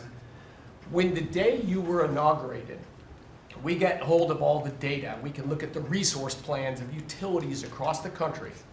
What you inherited when you arrived was a plan over the next 5 years to close 100 gigawatts of reliable electric generation. So that's 100 large power plants. Now that was offset with a plan to build 22 gigawatts of reliable electricity generation. Their plan was to close more than 4 times as much electricity generating capacity as they were going to build in that 5-year period. How do we lead the world in artificial intelligence if we're shrinking our supply of reliable electricity? How do we reshore steel and aluminum and automobiles and semiconductors and all those jobs Americans want back in our country when we're degrading and shrinking our energy system? We were going to hand that leadership to China in artificial intelligence, not just to our economic loss, but to our huge national security loss. Your team around this table, and almost everyone around this table is involved in it, is just to completely pivot dramatically. We're stopping the closure of all these plants way before their retirement date. Some plants get to their end of life. That's a small percent of the planned closures. Most of those were just political nonsense at the cost to American taxpayers. So we have rapid new construction of power plants under in the United States. We're doing everything we can with suppliers who build the equipment for these power plants.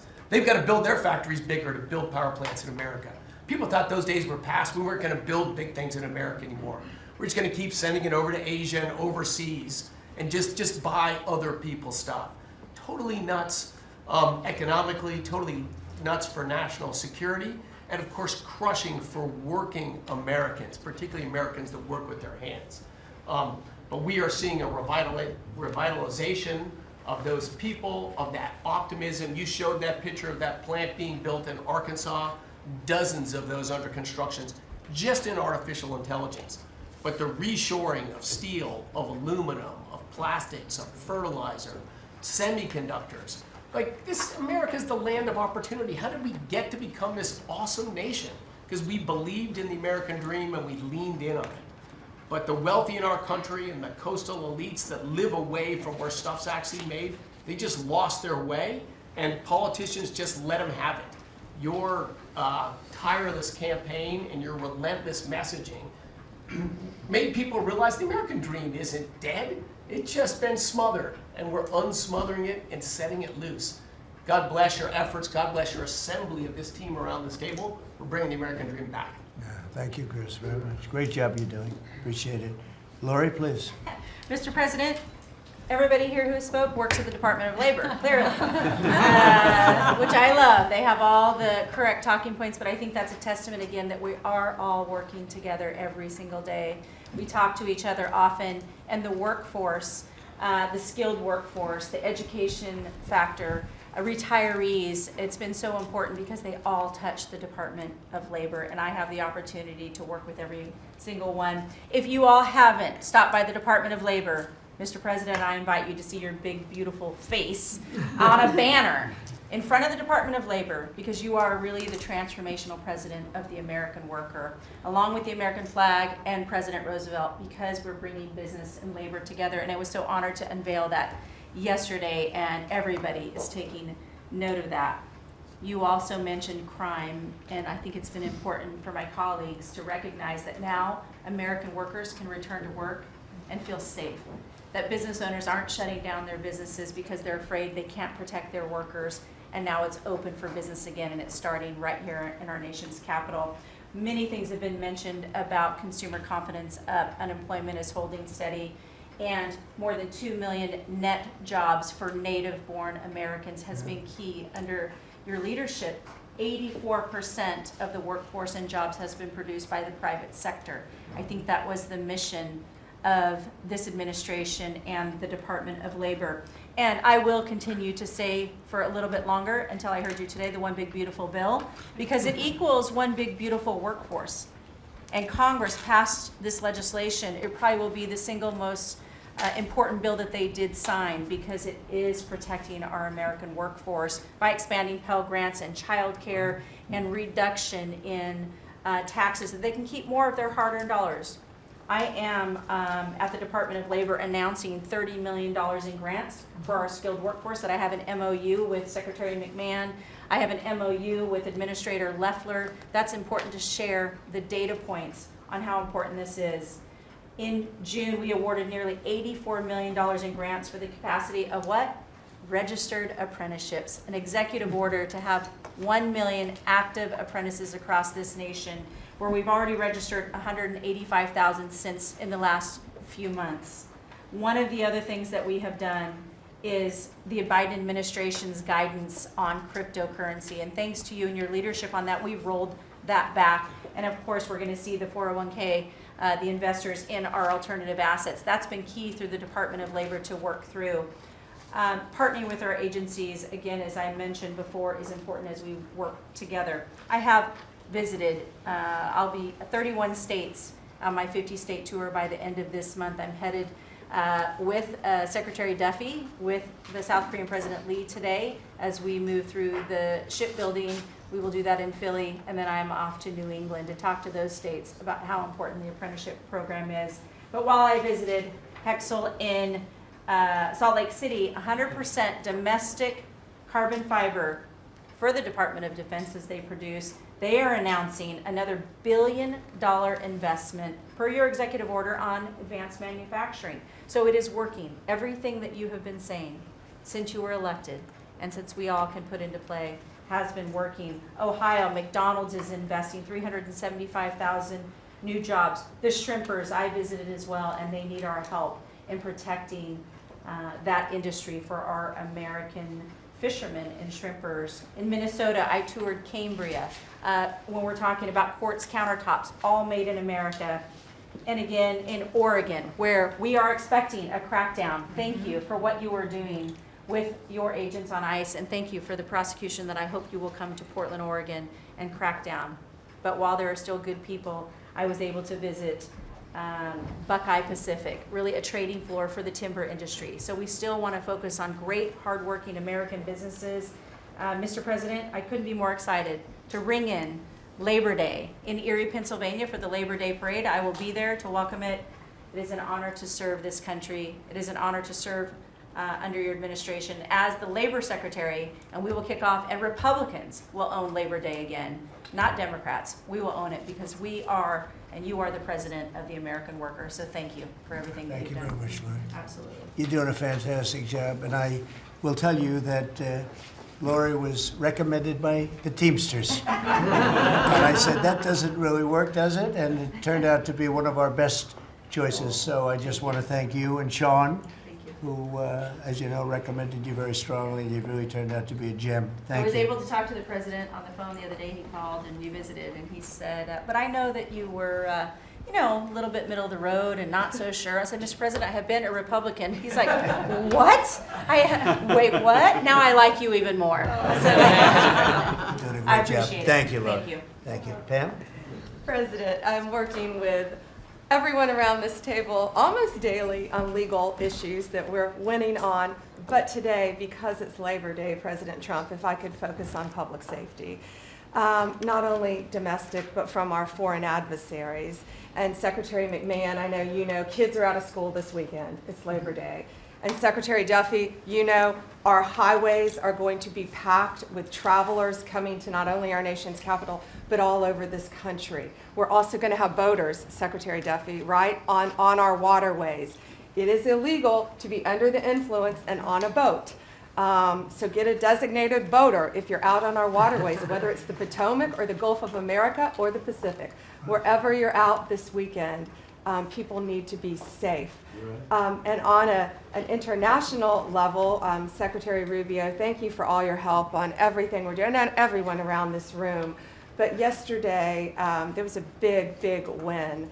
El Mayo pled guilty, and he was the co-founder of Sinaloa cartel with El Chapo. And there's even a Narcos Netflix series about these guys. Well, now we know the ending. He's going to die in an American prison. They are one of the worst, El Chapo and El Mayo, some of the worst narco traffickers in our world. And he will spend life in prison now. And that's so important because those guys and others throughout this country, throughout this world, have brought into our country drugs, cocaine, heroin, fentanyl, methamphetamines that's killing our kids. And we have to stop that. And that's what you've been doing not only in DC, but around the country at your leadership. And over the weekend, parents need to know, with kids out of school, with people out on our highways and on our waters, do not take a pill from anyone you know, don't know. Do not buy anything on the street. It could be laced with something toxic. We've seen so many fentanyl overdoses. And when you were here in DC, we showed you pictures of some of the drugs that had been seized right here in DC. President, they were packaged for children. Packaged for children. And people are dying from these around our country. So thank you, President Trump, for your leadership and for letting Americans know that it's now a safe place to go. But parents also have to know, college kids have to know, to be vigilant and not take this trash. Because you could be thinking you're taking a Xanax, an Adderall, anything, and it could be laced with something very lethal. So thank you, President Great Trump. message, Thank and you, you've been President. fantastic this last 12 days in DC. The job you and your whole group has done is, All of us. everyone's talking about it all over the world. I hate to have to talk about that, but we have to. It's becoming a very safe place again, and the work, I've seen how hard you worked well, from the beginning, in all fairness, but this focus on DC is so important for the country, so great job. Thank And to you. everybody. And great job. President, it's a team around. We're all working hand in hand, side by side, all of our agencies together to make America safe and DC safe. And Iris, congratulations on your baby, and I'm so glad that you're safe now. Thank you. Thank you, Pam, very much. Great. Mr. VP, would you like to say something? Yes, sir. I'll be brief, but I want to congratulate you and the entire team on all the things that have been accomplished. You'll hear about a lot of it. You've already heard some of it, but I thought it would be helpful, Mr. President, just to take stock, not just of what we've accomplished, what we will accomplish, but of the mess that we inherited, because I think it makes this first Labor Day a bigger and more special occasion. You heard, I think, Christy talk about this, that all of the net job growth under the Biden administration had gone to the foreign-born. Now that net job growth is going to American citizens who deserve opportunity in their own country. That's a great accomplishment. You'll hear, I'm sure, Scott talk about the success with tariffs. People forget that we inherited the largest peacetime deficit in the history of the United States of America. And now, because the president is not letting foreign countries take advantage of us, we're collecting hundreds of billions of dollars, trillions of dollars over 10 years in tariffs from countries and companies that were formerly taking advantage of the American people. You heard Pam talk about the public safety and the success that we've had there. I happen to believe that maybe the most sacred thing that we can deliver to American workers is the ability to live safely and comfortably in their own neighborhoods. Public safety is not just something that should belong to the wealthy, it should belong to every working man and woman in the United States of America. And because of the work of this administration, that is happening. And of course, Mr. President, you yourself talked about the inflation mess that we inherited under the Biden administration. Maybe the most striking and even shocking statistic of the Biden administration is that housing costs have gone up by 100% over the 4 years of the Biden administration, literally doubled, making the American dream of homeownership unaffordable. We've made great strides and great progress already. But to the American people who are listening, there's a lot more to do. We're going to keep on working hard at it, but it's an honor to do this job under the president's leadership and with this very great team that you've assembled. So we've done a lot, but there's a lot more work to do, and we're very cognizant of it. Thank you, sir. Great job. Thank you, J.D. Scott? Sir, as we've said very often, economic security is national security, and our country has never been so secure thanks to you. You have brought us back from the edge. You have the overwhelming mandate from the American people. You're restoring confidence in government, a topic that is on the front of everyone's mind, the Federal Reserve. The Federal Reserve's independence comes from a political arrangement between itself and the American public. Having the public's trust is the only thing that gives it credibility, and you, sir, are restoring trust to government. You are weeding out the waste, fraud, and abuse, and the old ways of doing things are not good enough. We are seeing a blue-collar boom. In the first 7 months of your administration, real blue-collar wages have taken off. And the only other time that they've done this in the past 70 years was in your previous term. Your efforts on tax, trade, and deregulation have boosted paychecks for American workers while slowing the pace of inflation and lowering the cost of energy. Inflation has plummeted to just 1.9% since you took office, and the economy rebounded with real GDP surging 3% last quarter. The blue-collar boom coincides with a CapEx comeback. In anticipation of your one big beautiful bill becoming law, CapEx increased by American businesses by nearly 14% in the first half of this year. And as you and I talk about frequently, and as that chart or that photo attests, we are going to see, I believe, a bigger CapEx boom from here. This is just the beginning, just the beginning. You have saved this country by making it the best place in the world to do business again. Treasury is helping to implement these new provisions, as well as no tax on tips, no tax on overtime, no tax on Social Security. This weekend, I will be meeting with workers from local restaurants to discuss the positive impacts of the pro-labor reforms on no tax on tips. And I have to tell you, thanks to you, when I go into a restaurant or stop by a Hotel Dorman, I am the most popular person there. And since my first job at age 9 was as a busboy getting tips, I am going to spend Labor Day going from restaurant to restaurant talking to workers who receive substantial amount of tip income. So I'll hear directly from them how your one big beautiful bill is increasing their take-home pay and making a big difference. Now, we can also talk, that is domestic. On the international front, you have leveled the international trading system whereby countries took advantage of us, and that's over. It's over. The Treasury Department is taking in record tariff revenues that I had been saying was running at a rate of $300 billion a year. You chastised me for saying that it's not, that number is too low. And as usual, you're right, that we had a substantial jump from July to August. And I think we're going to see a bigger jump from August to September.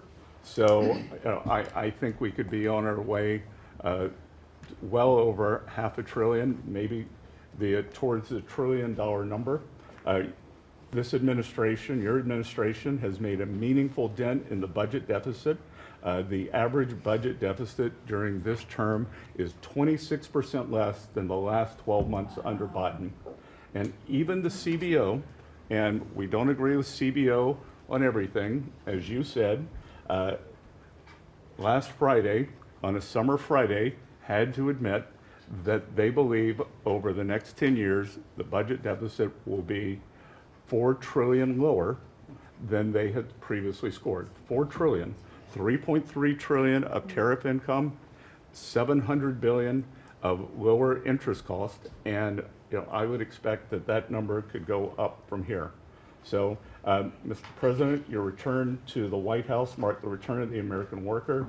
Thank you for reclaiming Labor Day for the American people. You're growing the economy for everyone, especially the middle and lower income households who suffered disproportionately under the last administration, and it's an honor to do this under your leadership.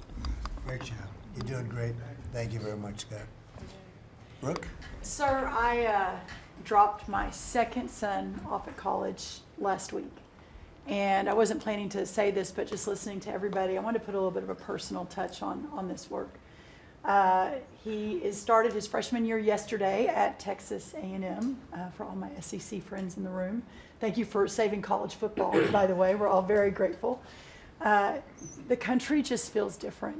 It just feels different. There's such a optimism and a love. There's a faith movement going through, especially with our younger Americans. And for those of us with kids in college, I know we feel it. And I experienced it firsthand last week, moving him and my other older son in as well. As we move toward Labor Day, you have made a lot of dreams come true for a lot of people, but one of my longtime dreams was for the right to recapture Labor Day. And I've been talking about this for almost 20 years and writing about it, that why are we ceding the day that we are celebrating the American worker to the Democrats? Because this is our day. Perhaps of any day of the entire year, this is our day. America was founded and fought for by fishermen and farmers and workmen and et cetera. The Genesis, the first book of the Bible, talks about the righteousness of work and the art of creation. And so to be part of this effort, to represent the farmers, the ranchers, the agriculture industry at this moment in time, which I do believe we're in a revolution. 1776 was the first one, 1863 or so with Abraham Lincoln was the second. This is the third with Donald Trump leading the way. And we are saving America. And the idea that we are putting the worker, the very central component of the American dream, at the center of it is the reason that it is so. So at USDA, it continues to be my greatest honor to fight for the original American worker, whom I think the farmer is and what they represent. And as we are building new systems and new structures, as we have this year going to have the best harvest on record for our row croppers and others, what this team has done and is doing to open up those markets to ensure that these farmers can continue to return prosperity to rural America. I'll finish with this. This morning, we had a working group with 6 of our cabinet members. Bobby Kennedy representing healthcare, Linda McMahon education, Lee Zeldin deregulation, Kelly Loeffler small business, Lori Chavez Tarimmer labor, and Scotty Turner housing. And how you leading the way in your vision, how that will return the golden age to rural America, to the very fabric of our country. And whether it's better hospitals, better education, more opportunity, less government, better and bigger small businesses, better opportunities for our workers, and better housing, and of course the agriculture piece of that, through the big, beautiful bill, the bill, what it did, the greatest investment in rural America in history. And now the opportunity to effectuate that is, again, a game changer, a country saver, and what a joy to be able to do it under your leadership. So thank you, sir. Really good, thank you. Beautifully stated, thank you very much. Yeah. Scott? Yes, sir.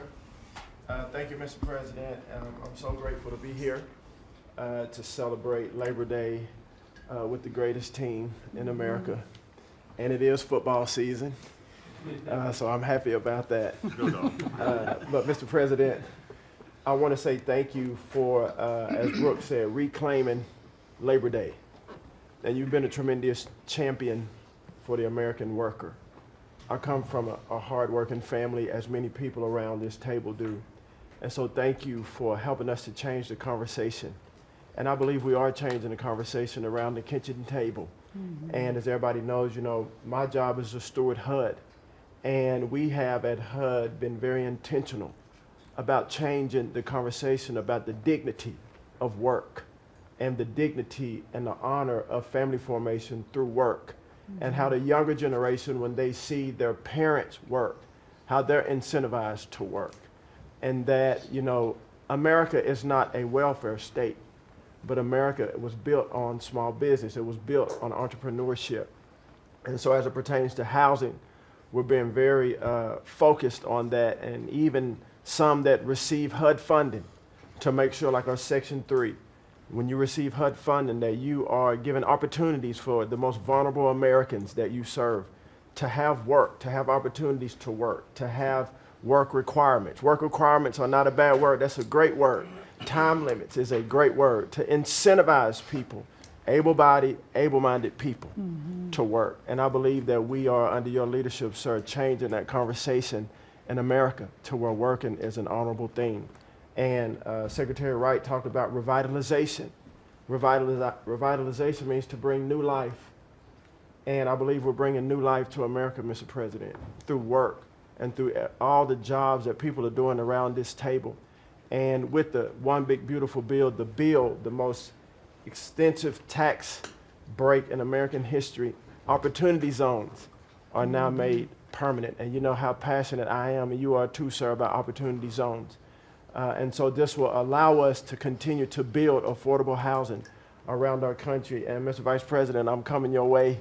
I'm coming to Columbus later this week and to see how we can continue to build affordable housing in our country with opportunity zones. And you know, 1 million people, Mr. President, were lifted out of poverty because of opportunity zones. $90 billion of private money was invested in opportunity zones, urban, tribal, and rural. And now that they've been made permanent, we're looking for millions more to be lifted out of poverty, $100 billion to be invested, hundreds of thousands of jobs to be created, hundreds of thousands of units of housing to come online. And so, sir, I sit here very excited about the future of this country. I'm very proud to be at this table, humbled to do so. And HUD, we're on a good path. So thank you for all your support and helping us, sir. Thank you very much. Okay, God bless you. And I want to give credit to Tim Scott, great senator from a place called South Carolina that we love, right?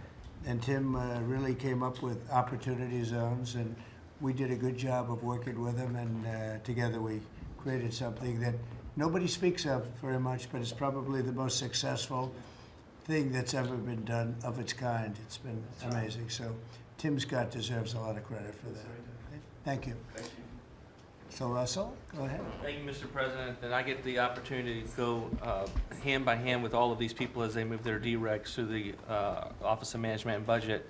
And I wanted to zoom out for a second. In the first term, you gave us a goal of 2 for 1. And then we outperformed it through your leadership. We came in at around 5.5, 6 for 1. And then as you're running for your second term, you put out a goal that when you put it out, I was thinking to myself, that's going to be a pretty ambitious goal. You said 10 for 1. Well, where we are right now, in just 1 month, in 1 year, basically 8 months, we are at 245 deregulatory initiatives planned by these agencies. That comes out to 30 for 1. So we are making incredible strides, and you know, as you're focused on the details of each one, I mean, these aren't small things. Endangerment finding is one of the most deregulatory things we've in the history of this country. NEPA, reform, incredibly deregulatory. WOTUS just came in, which is Waters of the United States. So every single one of these agencies is doing incredible work when it comes to deregulatory, and when you add that to the work being done to get us going on energy, reduce spending, we're going to lower costs for the American people, we're going to be able to have innovative jobs and get them back to work. So thank you for your leadership, Mr. President. Thank you. Great job, Russell. Appreciate it. John, central casting, I call him. He's central. Well, Mr. President, I'm grateful to be with everyone today, and as we're talking about jobs and workforce at CIA, consistent with your directives to all of us, we've embraced your mantra for a leaner, more effective, more efficient workforce.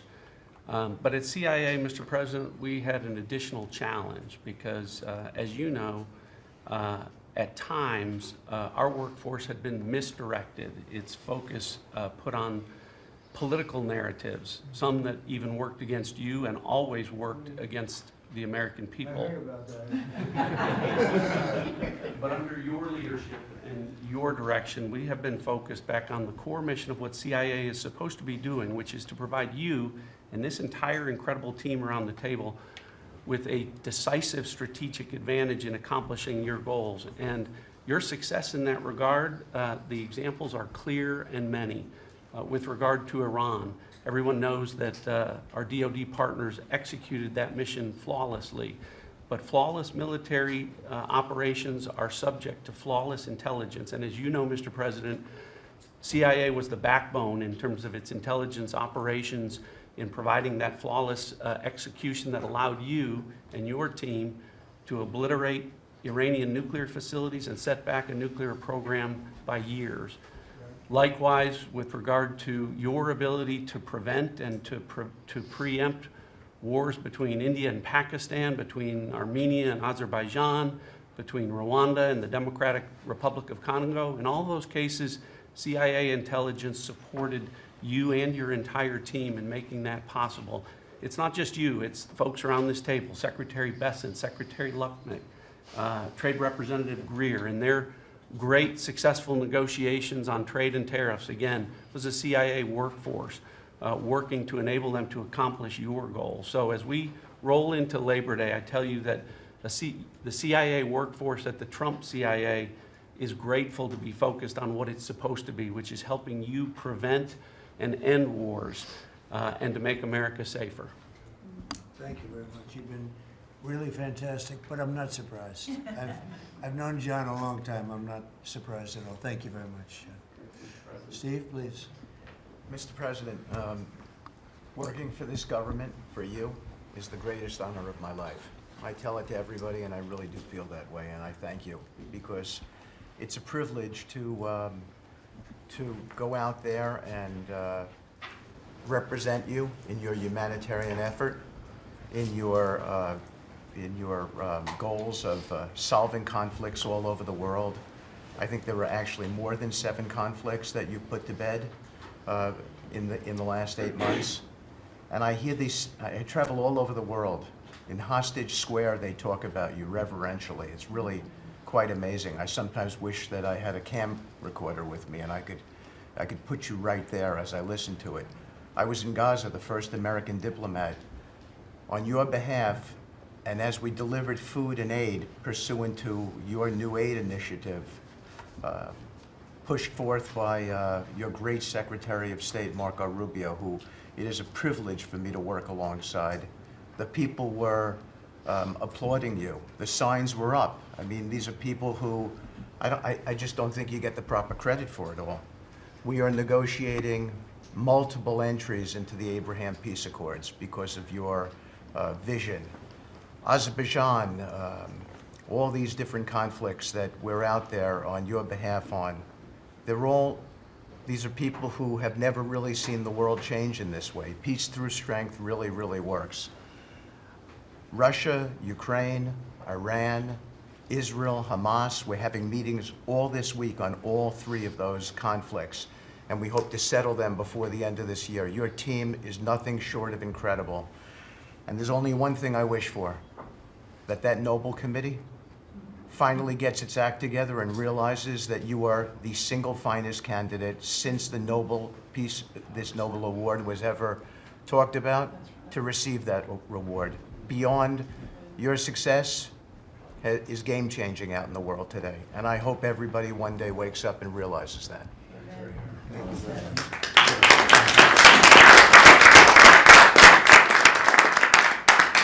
Thank you, Steve. Jamison, please. Mr. President, I like to think of Labor Day as the Trump Trade Policy Day, because everyone around this table and everyone listening knows that one of the major reasons why American workers and organized labor voted for you is because of your trade policy and the policies you've had and advocated for 40 years or more. You have reset global trade policy in the past few months, and it shows that it's been working for American workers. When you look at President Biden, in the last quarter of 2024, median weekly earnings fell 2.1%. In the first quarter of your term, they went up 3.3%. And that's why we're doing the trade policy we're doing. It's to help the workers of the United States of America. And they're the best in the world, but they can't do it without a level playing field. And you have flipped the script. For many years, the other countries had high tariffs and high non-tariff barriers, while we were open to all of their labor and services and goods and capital. You flipped it. Now we have the tariffs, and they have lowered theirs and the non-tariff barriers. And we couldn't have done it without you and the leverage you've created. So between the tariffs and the deals, the hot streak continues for the workers of America. So thank you. Thank you very much. Really good job, by the way.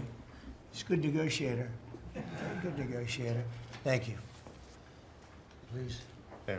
Well, Mr. President, I feel like, as everybody here has talked about how great working with this team is and all, but I do feel a special need that you've given me the privilege of working with the best of America. I get to take care of the veterans. I get to take care of the veterans who Labor Day really finds its roots in, if you think about it. We wouldn't have Labor Day if it wasn't for men and women who would leave their jobs and go fight this nation's battles to keep us free and independent so that they would have jobs to come home to.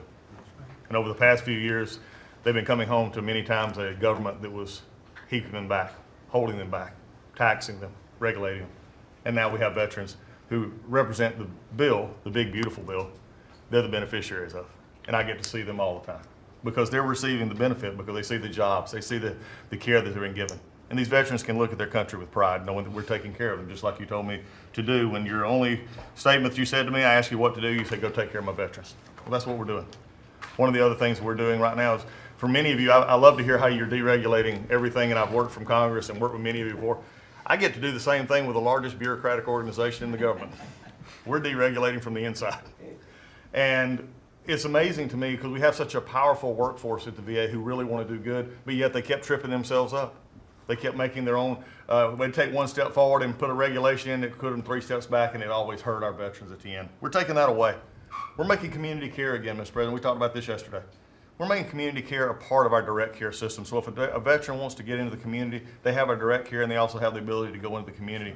Something that the previous administration decided they wanted to keep everybody inside because they thought it was a fiefdom they were building. I'm telling you, we're not building a fiefdom at the VA. We're trying to take care of a service organization that takes care of veterans. So how do we do that? We made best medical interest, where a doctor can send a veteran to the community a lot quicker without having to worry about miles and time logged and wait times. Just get them the help they need. We've actually expanded out, and it's made a difference in this regulation, and also unleashed a workforce that is now free of the collective bargaining agreements and other things that have kept them from being able to do the job of national security that they've been intended to. I'm actually giving them the benefit of the doubt to actually go be the workers that they're called to be, and that's what Labor Day is about. The VA is going to have the best workers. But just to let you know how that's working out, wait times at our hospital are going down because we're getting them into our hospitals or into community care. And then one for you, Mr. President, you heard about this a lot, and that was backlogs. At the backlog, when I first came in, I've said this before, in February we had over 260,000 backlog. That means over 125 days of not getting an answer. In just a little over 4.5 months, we've dropped that over 100,000. We're under 150 and heading down to historic lows. We'll be within the next month lower than any time under the previous administration at all. That means our veterans are getting the help they need. So when you look at it this way, we've opened new facilities. We've put new facilities in places where workers can get to. We've expanded out hours, over 1 million extra hours, so veterans, younger veterans in particular, can get off of work and bring themselves and get their appointments in after hours or on Saturdays. That's what it means to be in the Trump administration. That's what it means to take care of veterans. That's what it means for Labor Day, because you can't forget the ones who fought for us to be on this table today. And it's all because of what you've done and the progress that we've made. Well, you've done a tremendous job, and I hear it all the time. We have a 93% approval rating at the VA now. And you know what it was before? It was like horrible. So thank you very much. Mr. President, there's been some conversation about the Pete and Bobby challenge. I would just note that I don't think Pete or Bobby could hold these sticks for 2.5 hours. Exactly. If they want that to be the challenge, so be it. But I think 50 pull-ups and 100 push-ups might be easy compared to the. You didn't have this problem with Biden. It was in and out very quickly. So kudos on Labor Day to the audio team that's holding the sticks.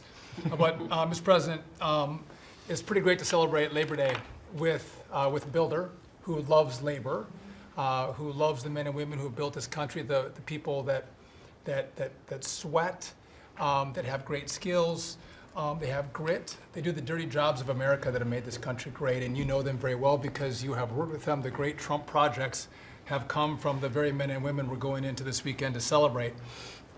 We all want to claim Labor Day in our departments, but I'm going to claim this at DOT because, you know, roads, bridges, pipelines, shipbuilding, rail, passenger, and freight all fall under the great men and women who wear boots and make this country wonderful.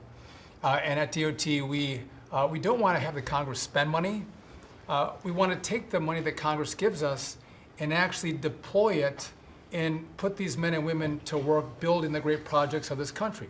That you said, the big, beautiful projects that connect this country. And that's why we have got rid of the DEI. We've got rid of the green. We've done what we can to streamline the regulation to move these projects faster. Time is money, and time has been money. Even Democrats agree now that it takes too long to go through the regulatory process. So we're going to move these projects faster, putting the great American worker back to work. I want to make a quick comment. We've all probably talked about this horrific accident in Florida, and I appreciate the help of Christy and Marco on this very issue. But in May, we said, listen, it's a safety issue if you can't proficiently speak the English language. And we gave states a little over a month to comply. And Washington, California, and New Mexico have refused to comply. And by the way, this individual in Florida received a CDL from Washington, from California, and received a speeding ticket after our rule went into place, and they didn't stop him. And had they taken him out of service, he wouldn't have been in Florida, and we would have 3 beautiful people alive today.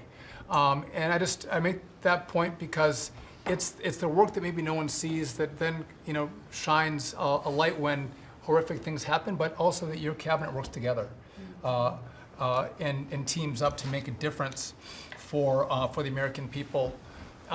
Real quickly, so we have a safety mission at DOT.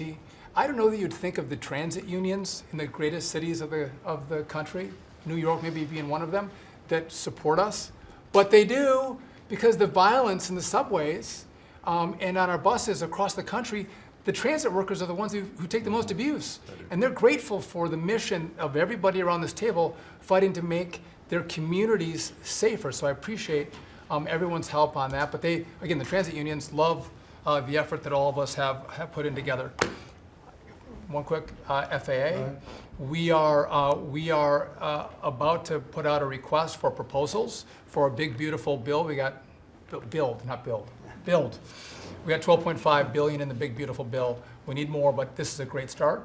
I expect the middle to the later part of July, we'll be through the process to bring the proposed integrators to you for selection, so we're looking forward to that. We will have the most, I'm learning from you, this is going to be the greatest contract ever crafted in the federal government for this build for air traffic control. Really, it's innovative, and we have unique tools at FAA. It's going to be a great contract. Bobby left me out of the windmill conversation, Bobby, but so there was a study done in the last administration that said if you build windmills 1.2 miles, within 1.2 miles from a roadway, it can mess up the automation and technology on a car. Same thing 1.2 miles from rail. The last administration buried that report, Mr. President, And so now what we've said is, what we're going to do is say, listen, I'm sorry, it is a safety risk to build windmills this close to roads. By the way, they want to build them by roads and by rail. We're going to say no more. It is a safety risk, and we have a report to show that. And just real quick. That's a good idea. That's great. Good team effort. I wasn't invited to the party, but I'm still going to throw it in the party. Maybe next time, Bobby. One last thing. We have this Mars to Moon mission at NASA. No, Moon to Mars mission. Sorry about that. But sometimes people think that space doesn't matter to them. But if you look at every rocket that's launched, the machinists, the truck drivers, the electricians, the welders that build these rockets in the industry that has developed over the course of the last 10 years in space, it's truly remarkable. It's not just rich guys sending up rockets in partnership with NASA. There's a whole industry of working men and women who we celebrate this weekend that build, refurbish, design the rockets that are making America the leader in space. So thank you for your leadership, and happy to celebrate this weekend with you, Mr. President. Really great. And he is doing a good job at NASA too, and we are, I think we'll have some pretty exciting announcements. And you enjoy it. And fun. I said, how about temporary? He said, well, can I go a little bit longer? He loves it. He loves it, and he's doing a really good job. Thank you very much. Appreciate it. Howard, please.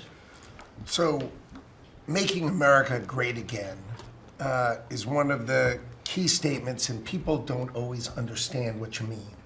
So, we always talk about 1870 to 1913, but in the mid-1980s, America owned more of the rest of the world than they owned of us. We owned $140 billion of the rest of the world net of what they owned of us. And when you came into office this time, the rest of the world owned $24 trillion more of our assets than we owned of theirs. And so when people argue with you about, the trade deficit is nothing, the trade deficit sends 1.2 trillion of our dollars to them. And what do they do with it? They buy the great America. Because when we learned in college, what we learned was that if you keep printing these dollars, they're supposed to devalue. But the problem is we're too smart. We invented the light bulb, the transistor, the GPU, so they keep buying us. And the only president ever to understand that, and you understood it in the 80s and the 90s, and I used to see you on TV and you'd say, God, what are these people doing? And finally we've changed it. So let's go over what we changed. So Japan and Korea, they're never gonna open their markets to us. So we've negotiated $900 billion that they're giving you to invest in national and economic security in America. The European Union, the second largest economy, $20 trillion. And all the experts said, you'd never get a deal done with them. And watching you in Scotland was my favorite thing, right? 15%, they'll pay us 15%, and we will pay zero. So we can export to their $20 trillion economy, and they can pay to come to the great American consumer, right? So, a couple of other things. 4 days before you took office, the Commerce Department, which had the CHIPS money, they set up this thing called NatCast, which was a make-believe not-for-profit. And they signed contracts to wire them $7.4 billion. This was just nonsense. So we stopped the payment. We've got the money. It's an illegal thing to try to set up a department that's not the Department of Commerce, that kind of acts like the Department of Commerce. And what was it filled with?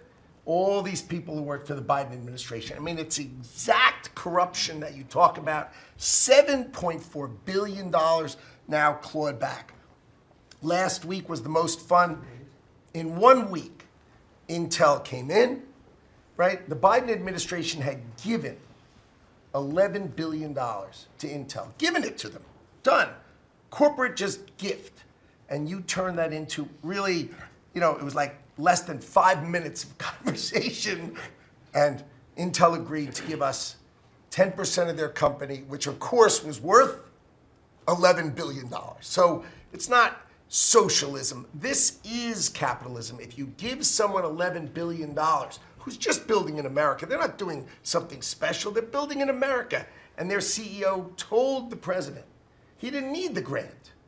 And you said, well, then why don't we get something for it? So it's amazing.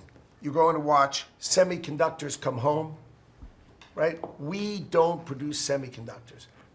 We've got $165 billion for TSMC, but you're going to watch the whole ecosystem come home because Donald Trump is the only president who understands the magnet to make them come home is one word, which used to be your favorite word. Now it's dropped to number 4, which is tariffs, right? Tariffs are going to bring semiconductors home. They are going to empower Bobby to execute MFN. Tariffs are going to be one of those tools that he's going to use to do that. We're going to do it for furniture. We're getting autos. We got steel, aluminum. I mean, it has been a blast, a blast. So 2 more things. The Department of Commerce is going to start issuing its statistics on the blockchain because you are the crypto president, and we are going to put out GDP on the blockchain so people can use the blockchain for data, distribution, and then we're going to make that available to the entire government so all of you can do it. We're just ironing out all the details so we can do it. Patents. We have given tens, if not hundreds of billions of dollars to universities for them to do research, and they invent things. And you know who owns those patents? The universities. So we are going to make a deal with them all, which is if we give them the money, don't you think it's fair that the United States of America and the taxpayers who funded it get a piece of that, right? So we wrote a letter to Harvard, so Linda and I working together. I mean, it's so much fun to work with everybody here. I mean, we just have a blast, you know, because Linda's hitting Harvard and she says, what can we do? And now we send them a patent letter and we'll hit them again. So we're having fun together. This is the greatest cabinet working for the greatest president, and I just want to say thank you. I'm having the time of my life working for you, Mr. President. Thank you. That was very well stated, wasn't it? Some things people don't think of too much. Thank you very much. Great job. Pete? Sir, well, amen to what Howard said. And I would just say, heading into Labor Day from the American military, sir, we happen to be the largest employer in America. We like to think we have a different form of employees. Yeah. Who need to be the toughest and the strongest and the most well-trained and the most lethal. And under the previous administration, and for decades, frankly, it was social justice, it was political correctness, it was divisive ideologies seeping into the ranks and changing how well we do our job. No more. Now it is only merit-based, gender-neutral, colorblind. The best of the best from the top to the bottom, that's our expectation. And sir, you've enabled that. So from the troops directly, which they ask me to say all the time, thank you for your leadership, for your boldness, for your clarity, for common sense, for providing a shield for the rest of us to put America first and to apply peace through strength. We're in the strength business. That's our job, is to stand behind everybody here and alongside John in everything they do to keep the country safe. And the world is noticing. And I wish everybody could. There were 2 meetings yesterday that I think tell the story. One was, because today happens to be the 4-year anniversary of what happened at Abbey Gate in Afghanistan. Mr. President, you had the families in, who you've met with multiple times, who when the cameras were on and not on acknowledged, sir, you were the only one that gave them a proper greeting, that recognized what they gave their sons and daughters in the debacle that was the withdrawal in Afghanistan, that we will bring accountability for at the Defense Department through our investigation. That's good. But at the same time, the world sadly took notice. Whether it was Israel, whether it was Ukraine, those wars never would have started if you were president. Instead, they looked at the foolishness of Joe Biden. Under your military, your Pentagon, we are restoring deterrence. Whether it's Midnight Hammer and those beautiful B-2s, 37 hours straight, whether it's counter-drug operations in our own hemisphere, whether it's the border, working with Christie and the national security team, whether it's LA, whether it's Washington, D.C., you name it, whether it's Europe. Our allies paying 5%, now our allies in the Indo-Pacific stepping up to do the same. That's a recognition that American leadership is here. And then in the second meeting, we were talking about what we're doing in D.C., and Pam's taking the lead. I have to say, just pause for a second. When I look around this table, Yes, there's a national security team of Steve Witkoff and John and Scott and Howard and the vice president and Susie and Christy and Tulsi, but to every person here, we work together on a daily basis. And if you call me and I call you, the answer is yes, how do we do it together? I think that's exceptional. It's what the American people deserve, and you've demanded that, sir. So I very much appreciate it. In that meeting on DC, I started my sentence by saying, the Department of Defense, to which you said that just doesn't sound right. So maybe next time we're here, my card will read Department of War. We'll see. But it's not, here's the thing, here's what people miss. It's not just about words. It's about the warrior ethos. It's about what the department is supposed to do. George Washington started the Department of War because he wanted us to win our wars. Our founders didn't want endless foreign entanglements. They didn't want endless contingencies and deployments. They wanted an empowered military that the handcuffs were taken off to fight to win and then bring those troops home. So my platoon in Guantanamo Bay, our motto was, those who long for peace must declare for war. We must prepare for war. We don't want war, we don't seek it. You are the peace president, sir. Because we are strong, our enemies know what we will do. And so whether it's Secretary of War or Secretary of Defense, that warrior ethos is changing. We're going back to basics. Our drill instructors can be drill instructors again, sir. So from the minute of the tactical of standards to the strategic of B-2 bombers, we're focused on what matters. Had a meeting yesterday on Golden Dome for America, which is on track to deliver strategically for the American people. Munitions and the Deputy Secretary making sure our stockpiles are overflowing.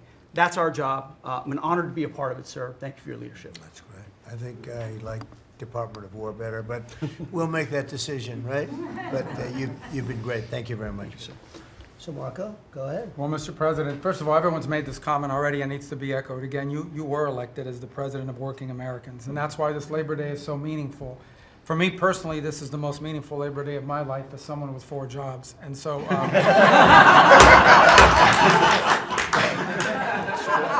it's true. And but on the point of, you made it very clear from the outset, even in foreign policy, everything we did has to be pro-American. It has to make America stronger or safer or more prosperous. And there's just a few things I want to touch to because it involves your team under your leadership making it happen. The first is, for the first time in the modern era, we are truly on offense against organized cartels that are pumping poison, killer poison, into our cities. And that's a team effort. It's Christie's team, it's Pete's team, it's Pam's team, and obviously it's under your leadership. And by the way, we're getting incredible economic international cooperation. Countries just in the last week, Ecuador, Paraguay, Guyana, Trinidad, today Argentina, all joining us or trying to be helpful in advancing this. And this just, one thing is we're going to stop drugs from coming in and we're having record seizures, but another thing is to build an international coalition against the scourge on the international stage. The second is mass migration, illegal mass migration, which is dangerous for the country but harmful for American workers. What's happening on the border is essential, but it's not just what's happening on the border. And again, Christy and her team have been essential in this. We have countries all over the world that are actually helping us, whether it's through safe third country agreements, whether through its stopping the migration flow from coming here in the first place, incredible international cooperation. You've redefined our border. It's no longer just our physical border. We are doing things ahead of time to prevent this from happening and getting cooperations from countries that we've never seen before. And last, I would say, and Steve touched upon this, who by the way is doing a phenomenal job. Steve is both a great negotiator and he's also a nice guy, which are 2 tough things to pull off together. But it's incredible. But we both work for the peacemaker in chief. Think about it, how fortunate we are as Americans to have a president who's made peace a priority. And just since the last time we've met, there was a war going on in Cambodia and Thailand. Between Cambodia and Thailand. The president just picks up the phone and tells them to stop fighting, and within 72 hours, the fighting had stopped. There's no other leader in the world that could have done it. And the fact that you were willing to spend time to do that and to make it happen is, of course, essential. And then the war that didn't happen because of Azerbaijan and Armenia coming here to sign that peace deal, which is historic in so many countries. How many countries said, it's never going to happen, it isn't possible, and it occurred, Mr. President, because of your leadership. And then on a point of personal privilege, I wasn't even going to raise it. I haven't even talked to you about this. It's a little controversial, but I think I need to bring it up at this time of year. This thing about people getting married on Saturdays during college football season is a scourge, Mr. President. It's dividing families. And I don't know if we can have an executive order on this. It's insane. But it's really difficult. There's 7 other months of the year that people can get married, so I just wanted to say that because it's very, very difficult. Thank you. Fantastic. Thank you very much. Doug, please. Well, Mr. President, you've heard from around the table how people are grateful to have an opportunity to be part of this team, have an opportunity to work for you, and have an opportunity to serve the American people. And I would say as we head into this Labor Day, the thing that really differentiates you and your leadership and everybody around this table is one word, and that's respect. Because this is a group of people that respect our farmers and ranchers. We respect the people that are in law enforcement. That's a huge change. Respecting the people that are in uniform, respecting our veterans, respecting our shrimp fishermen. I mean, whoever it is in this country, people that are building our roads. This whole group embodies that sense of respect. And when we start with that, then who benefits? We come up with policies that help those people. And what have you done? You've led an opportunity for us to have the lower taxes, way lower deregulation, record amounts of investment that's coming into this country. We're going to be seeing lower interest rates. All of those things coming together is a gift to the working people. The policies are lifting everybody up. There's 140 million Americans that get up and go every day and drive to work. They commute. And one of the most obscene things of the prior administration was their energy policies was creating a hidden tax on those people. The poorer you were, usually the further you had to drive because you couldn't afford the housing if you were working at a hotel, if you were working in a service industry. We were taxing them. A hidden tax on them was the high cost of energy. You're perhaps one of the only leaders in the world that understood the connection between peace abroad and prosperity at home was directly connected to energy policy. You came in and said, we're going to sell energy to our friends and allies. We're going to bring prosperity at home through policies here by having lower energy prices.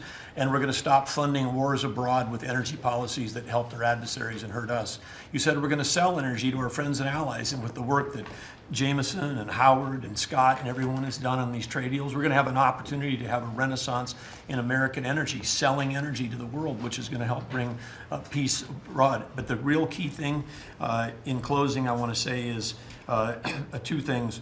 One has to do with the U.S. Park Police. That's the group here in Washington, D.C. They're the oldest uniform law enforcement group in the nation. You coming out and visiting with them in person before they went out on the surge.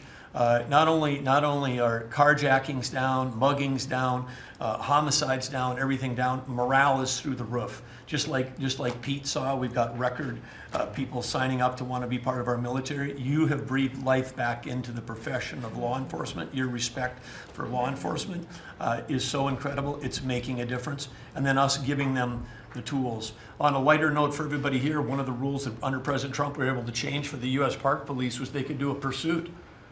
I was shocked to find out when we were talking to them, like, oh, you pull somebody over and they just drive away and you can't pursue them? I mean, and they said, no, we can't.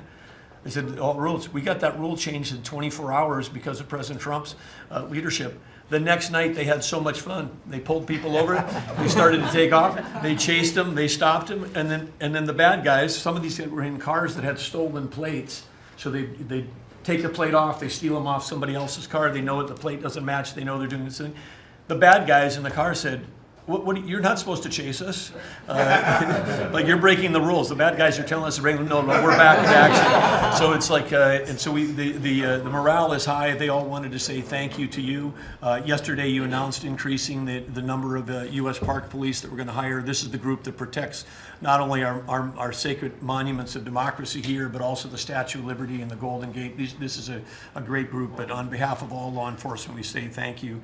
And as Chris Wright was talking about electricity, I want to close with that. We've solved amazing things in 7 months, but the big challenge we have against the remaining is, solving Iran's nuclear thing, that was an existential threat. China beating us in the AI arms race, that's an existential threat.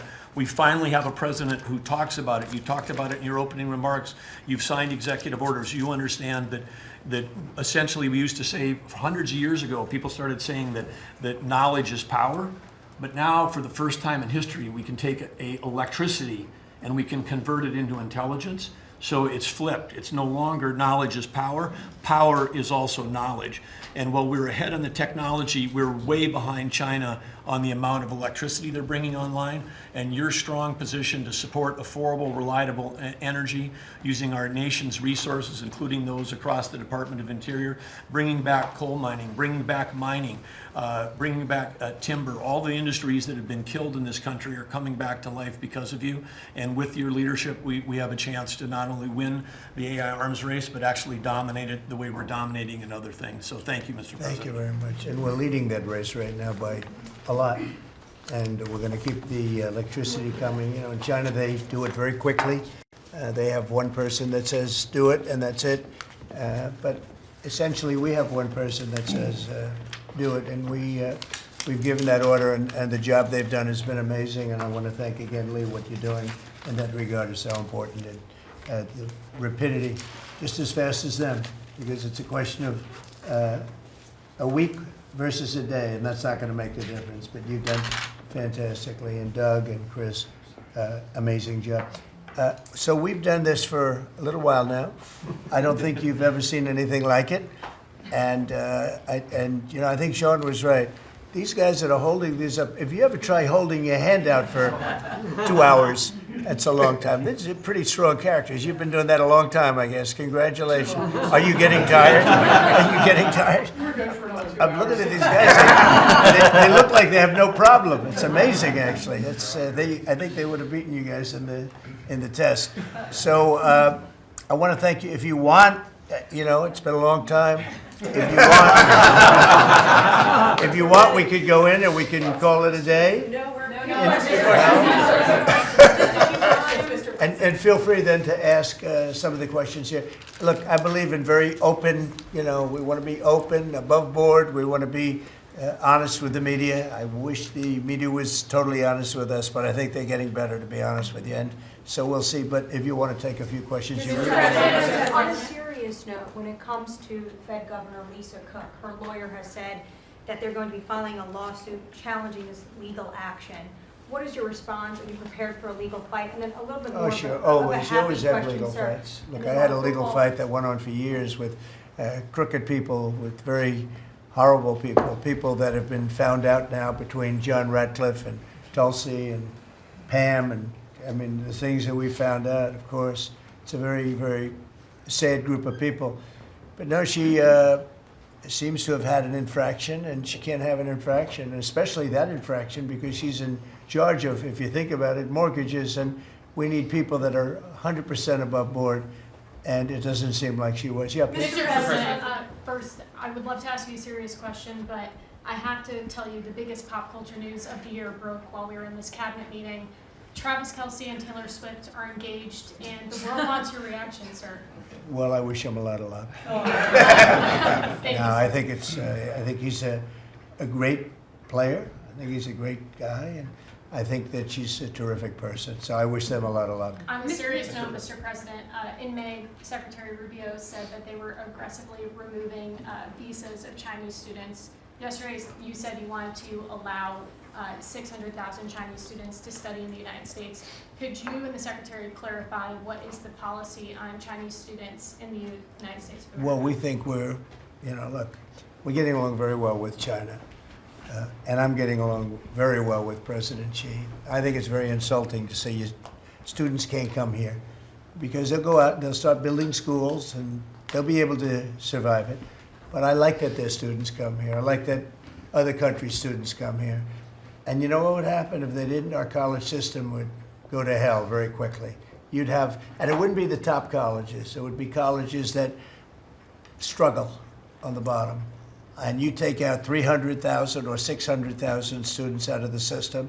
I like having, and I told this to President Xi, that we're honored to have their students here. Now, with that, we check and we're careful and we see who's there, and Marco wants that. We spoke, we're in the same position. But we have a tremendous college system, the best in the world, nobody even close. That's why China sends them here. And you can call it an industry if you want, but you're talking about millions of people. And I'm honored to have the students from China come here. And we're just getting along very well with China. And It's a different relationship than we had for years, where they took hundreds of billions of dollars, just sucked it right out of our country. They respect us again. I respect them. The relationship is very good. I think it's important that these are two very major powers, nuclear powers at that, but two very important powers. You know, when I get along with Putin, when I get along with President Xi, when I get along with these people, that's a good thing, not a bad thing. We're tough and we're smart and we're strong. We get along. It's a lot better than not getting along. You had somebody in here before. The war should have never started with Ukraine and Russia. It would have never started. And Putin said that himself. President Putin said that himself. So we want to see college students come in from countries. There are some countries that we can't necessarily say that. These are places that have ideologies that we can't live with. So there are some areas, some countries that we can't say that. But we're honored to have the students come here. Please. Yeah, please. Yesterday you said that within 2 to 3 weeks we would have a pretty good conclusive end to the war in Gaza. What did you mean by that? And could you tell us? On what? In the war in Gaza. You said What about it? You said in 2 to 3 weeks we would have a conclusive end, a pretty good conclusive. There's no conclusive. It's been going on for a long time. You're talking about, I guess if you really add it up, Steve, you're talking about thousands of years, okay? It's been going on there's nothing conclusive, but hopefully we're going to have things solved very quickly with regard to Gaza and also with regard to Ukraine and Russia. Mr. President, who are you considering for the replacement to nominate for Lisa Cook, and what economic background or history are you? Well, we have some very good people for that position, and I think we have some very good people. We're down to, I think I maybe in my own mind have somebody that I like, but I deal with Scott and I deal with Howard, and we're dealing with a lot of people actually that are going to be involved in that decision ultimately. It's a very important decision. As we see, I got a bad recommendation when I went with Jerome Too Late. It's just, he's too late. His nickname is Too Late. Costing us a lot of money, hurting the housing. Our housing industry is good, but it could be phenomenal. Most of this country, in economic terms, has been phenomenal. We've never seen anything like it. Because of him and his high interest rates, the housing is less than it could be. We're going to get that straightened out very quickly. He gets out very quickly, fortunately. He's been the wrong guy. Not a bad person, I don't think, but I do think he has motives, by the way, but I don't consider him. I've dealt with worse, but he hasn't done the job. The recommendation from a certain person was not a great recommendation. That person vouched for him, but we're doing a very careful study. We'll see what happens. Look, we just put a very good man in one position. We might switch him to the other. It's a longer term and pick somebody else, but we're very happy with the person we have in there. And we'll have a majority very shortly, so that'll be great. Once we have a majority, housing is going to swing and it's going to be great. People are paying too high an interest rate. That's the only problem with housing. We have to get the rates down a little bit, and when we do, it's going to be a tremendous difference. The country is doing so well. It sort of blows through the fact that we have a man who's too late and not doing a very good job. Please, in blue. Mr. President, regarding crime in D.C., something that might help especially ladies is being able to carry. I know you've talked about reciprocal carry. Would you like for that to apply here in Washington, D.C.? When you say carry, I assume you're talking about carry. What we're talking Concealed about, right? or, yeah. In other words, carry a gun. Is that right? Would you like to carry a gun? I would like to, yes, sir. You'd feel a hell of a lot better, right? I absolutely would. I agree with you 100%, okay? Okay, great. But I'll tell you, within another couple of weeks, it's hard to believe what's been accomplished in 12 days, but within another couple of weeks, you won't have to carry. You're not going to have to carry. You're going to be safe. People are safe now. The turn has gone fast. I knew it was going to go fast, but this turn has gone really fast. And within a month or two, this is going to be one of the safest places in the country. I have no doubt about it. And we'll do an extension. We'll work with Congress, or I could declare an emergency, but I don't think that's going to be necessary. We'll work with Congress. We're going to be working with Congress. I spoke with our great speaker, and I will be speaking to John Thune. And we're getting tremendous support from Congress, especially maybe here. Everybody wants to see our capital be great. could say be great again. You know, it's such a beautiful place, but if you have crime, nothing looks beautiful. So, but you won't need to carry a gun, but if you do, Well, I would like it's to gonna be have your the choice. option, just in case. Well, a lot Sir, of people feel that. Also in other blue cities, you've got Karen Bass in Los Angeles, Brandon Johnson in Chicago.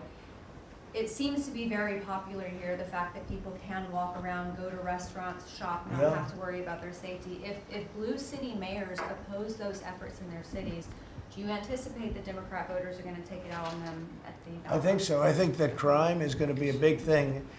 And we are the party, the Republicans are the party that wants to stop crime. We're against crime. The Democrats like crime. I don't know why. I mean, we talk about common sense. I think I got elected on talking about common sense. The border, we have to have a wall. We don't want transgender for everybody. We don't, as I said before, we don't want to have men playing in women's sports. I mean, you see the difference. Weightlifting. Take a look at weightlifting. Take a look at long distance running, where a runner came in 5 hours and 14 minutes ahead of another runner, both champions. One male, one. It's not fair. It's demeaning to women. It's so bad. But they have another one, and I think this is the beauty of them all: crime. They're against crime prevention. You can't do that. You can't do that. And I think to myself, I say, is there some game? You know, they're smart people. Is there anybody that could cheat like that in elections is smart, okay? And there's never been in history anybody that could cheat like that. They're smart. They're brilliant in many ways. I say, is there some trick to this? When they say, Trump is in Washington, D.C., stopping crime. He's a dictator. And people are being mugged like your brilliant associate here. I don't know how you're alive. I mean, based on that story, you got very lucky. He didn't just go, all he had to do is this, right? And, you know, it's pretty amazing. So we have something. I think we have two things. I think what Bobby was talking about with respect to drug prices is unbeatable. Nobody else could have done it but us. And I think that crime. I think crime will be the big subject of the midterms and will be the big subject of the next election. Think of it. They are, instead of saying, Trump's right about crime, it's really bad in Chicago. You have a guy in Illinois, the governor of Illinois, saying that crime has been much better in Chicago recently, and Trump is a dictator. And most people say, if you call him a dictator, if he stops crime, he can be whatever he wants. I'm not a dictator, by the way, but he can be whatever he wants. I think it's going to be a big subject for the midterms, and I think the Republicans are going to do really well. They called it a trap. This Democrat consultant, they said, he's put him in a trap again, because these are all traps. You know, 80-20, but they're not 80-20. They're almost 100 to nothing, all these issues. But I would say that crime is stronger than men playing in women's sports. I think it's stronger than transgender for everybody. You know, it's transgender for everybody, according to them. It's stronger. Of course, this is the cause of it, open borders. Open borders gave us a lot of this crime. So, you know, so they're sort of on an equal footing, I guess. But crime is going to be a very big subject. And you know what he should do if he was smart? Illinois or New York, if they want, or Gavin Newsom, they should call me and they should say, you know, we've got a problem. You know, we could solve with this team, different players, but work the same way, because you'd leave them here. You don't want to take them out and let it go to hell. Everybody's so happy in what. I bet you walked over here today and you had no fear. Nobody has any fear anymore for the last 12 days. But if they, it would be so smart. Gavin Newsom called me up, say, you know what, we have a big problem. We have the Olympics coming up. We want to do well. We have tremendous problems on crime and other things, and would love some help. Chicago in particular, maybe right now. I mean, it's a disaster. It's a disaster. We could solve their problem in, it's bigger than this, let's say 2 months, okay? Working with their police. I know their police very well. I have a big project in Chicago. I was so proud of it. It's the best site in Chicago. I got it. Nobody else got it. I was happy as hell. That was when I was a real estate guy, and I got it. The Sun Times site, they call it. And I built the building, it's a great building. And I'm so embarrassed when I see the kind of crime stats coming out. They're so embarrassed.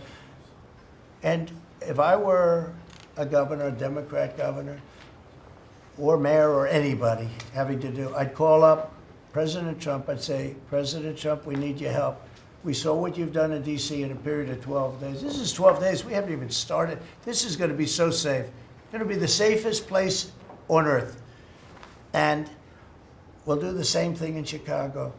But I'd like to be asked as opposed to just going in and doing it. Because, you know, when you go in and do it, then they start screaming, oh, he shouldn't be here, we don't need him, we're doing so well. And then the better we do, they take credit for it. So it's really pretty unfair. President, Yes, on go ahead. crime, for a lot of victims like myself, a big concern is long-term sustainability. Can you share with the American public about your plan in ensuring that DC is safe in the long term? Longer term, yeah. Years Well, it's a great question. Number one, we want to stay there for longer than 30 days, as you know. We have an absolute mandate, and I can extend it, but I'd rather not have to declare a national emergency because by that time, I mean, right now there's not an emergency. We've done, as you sort of said yourself, it feels like a different world. We've got under arrest and prosecution, and we've thrown out, taken some, and we're in the process of taking hundreds out of our country that shouldn't be here. And these are hardcore professional criminals. They were born to be criminals, in my opinion, but they're seriously bad people. Murderers, drug dealers, you know them all. You see them all as you walk beautifully to work, and every once in a while somebody puts a gun to your head, because that's what happened in your case. We're getting a lot of them out of the country. We're putting a lot of them in prison because we're afraid to bring them out of the country. They could come back. You know, as good as we're doing, they could come back. We don't want them back. And that's going to solve a lot of it. We also think there should be a presence here for long enough. We should also work with our police department because you have very good police here, very good. We're working very well with them, by the way. And we have to work together for a while. We have some people that are very tough and very strong working with the police. They're going to be able to handle it. And you know what? If it gets a little bit bad, a little bit, just a little bit, I'll bring them back in and we'll straighten it out and we'll make it perfect. You're going to be so safe in the city. And you're going to have the city beautified. We're going to be giving out, we're working with Clark, as you know, construction. They're the biggest. They're working with me also. We're building a beautiful ballroom for the White House. They've been after it for 150 years, employs a lot of people. It's going to be as beautiful a ballroom as has ever been built. And Clark is the big builder in this city. They've done, I guess, a majority of the good work, the big work. And we're working with them on the beautification, the fixing up of the roads, the fixing up of the medians, you know, between the roads so cars don't wrap into each other. They wrap into, I have one piece sitting on the ground for weeks. This was a year ago when I had to come in, unfortunately, for fake court cases. And I looked at the condition. We have it fixed up a lot right now. You know, the tents are removed and a lot of things have taken place. But I'd come into this city and I'd say, boy, does it look bad. The filth on the roads, the medians were broken and always laying down and nobody would fix them and all of that. Well, we're going to have new medians. We're going to have a nice topping put on the road. We're not going to rip the roads apart and start a construction project that lasts for 2.5 years as they rebuild the road, which they don't have to do. And we're going to have this place so beautiful. That's going to be a part of it. Now, the biggest part is crime, but it's also a part, you know, when you see a dirty city, it's like I told, I don't know, it became the #1 thing viral. I said my father, he's a smart guy, he's a great guy, he's a loving, wonderful father, but he could be a little on the tough side. He told me that, son, when you walk into a restaurant and you see a dirty, filthy door going into the restaurant, don't go there because the kitchen's dirty also. When they see a dirty Capitol, the rest of the world, they lose a lot of respect for our country. This Capitol is going to be so beautiful. We're going to have new poles, new lights, new fences. It's stuff that, when you add it up, it's money, but it's peanuts compared to what we're talking about. And we're also going to have great safety. Mr. President, I wanted to ask you on crime and also a question on foreign policy that maybe other officials can weigh in too. And on crime, Iris shared her story, and you mentioned, you know, people going. That was a terrible story. Because I'm just amazed she's here. when the gun is, Pam, when the gun is put to the head, did they ever capture these people, by the way? I kept calling, but I haven't heard back about this guy. It'd be really great if you could maybe give the information.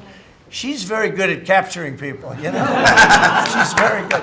If you could give that information to Pam, would be great. Would you do that? Yes, All right. Wouldn't, you'd love to see them. I would assume you'd like to see them captured. For sure. You can't, you just can't. For years. Yeah, take a good look at that. So, Go ahead, so go ahead. Just a few weeks ago, I was out to dinner with my husband, and we're taking the metro back, and then we get attacked on the metro. They're throwing things, some teenagers, they're throwing liquid at us. Oh, they're throwing things. They throw, how about where they chop down the granite curbs and the concrete curbs, but the granite curbs so expensive. Those granite curbs, nobody uses them because they're so expensive. And you see a guy chopping them and handing out big chunks of them like a brick because they couldn't get in because people were stopping them from walking out. A little bit unusual when you're walking with a bag of bricks. Generally speaking, Sean, that's not a good sign. Right? It's not a good sign. But they now come in with hammers. They can disguise a hammer, and they start pounding the concrete and the granite, and they hand out chunks. And those people take those chunks and start throwing them at cops. Or they stand on the top of bridges and they drop them down into the windshield of your car, and you get killed running into a light pole. It's those days are over. I wanted to ask you, Governor Hochul, Kathy Hochul, said that she spoke to you on the phone, and you said you might send National Guard troops to New York. You mentioned that.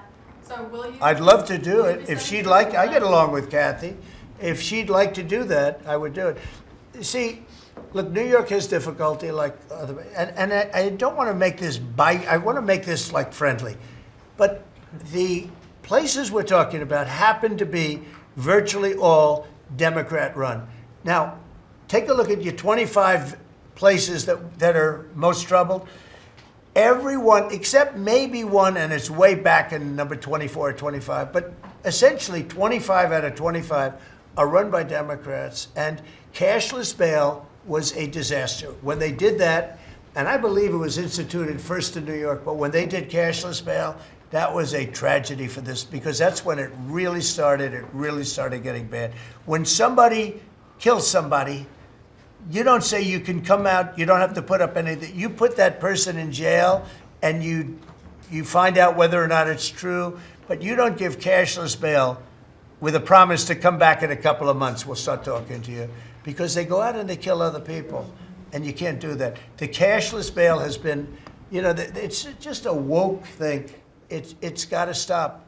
You see that, Christy, better than anybody. It's got to stop. It causes unbelievable, and we're doing that. We're stopping it in D.C. I would love to have the governor of Illinois call me and say, look, we have a problem in Chicago. We will stop that problem in Chicago in 2 months, maybe less, 2 months. We'll stop it.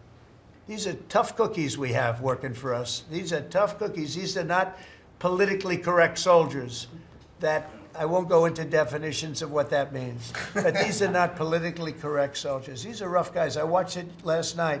I see it. I saw them the other day when we went down and we spent some time together with them. These are tough cookies. These are not people that you're going to laugh at and spit in their face and they're not going to do anything about it. And these people, they're afraid. These gang members who are bad people too.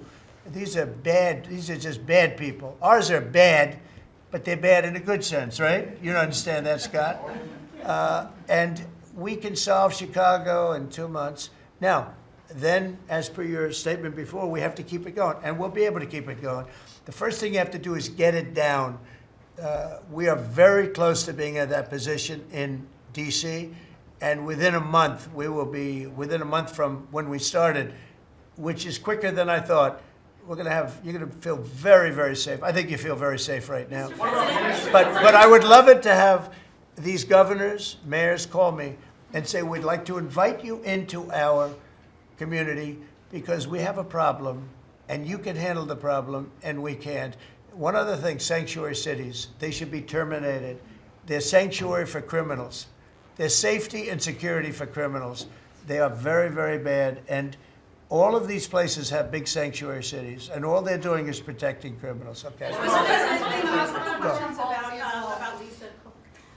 You have spoken out very very strongly for a long time about what you see as the weaponization of government. Yeah. Is your administration weaponizing No. government by digging into the mortgage records of officials you don't like? No, they're public. I mean, you can find out those records. You can go check out the records yourself. And you should be doing that job, actually. You wouldn't do that because that's not the kind of reporter you are.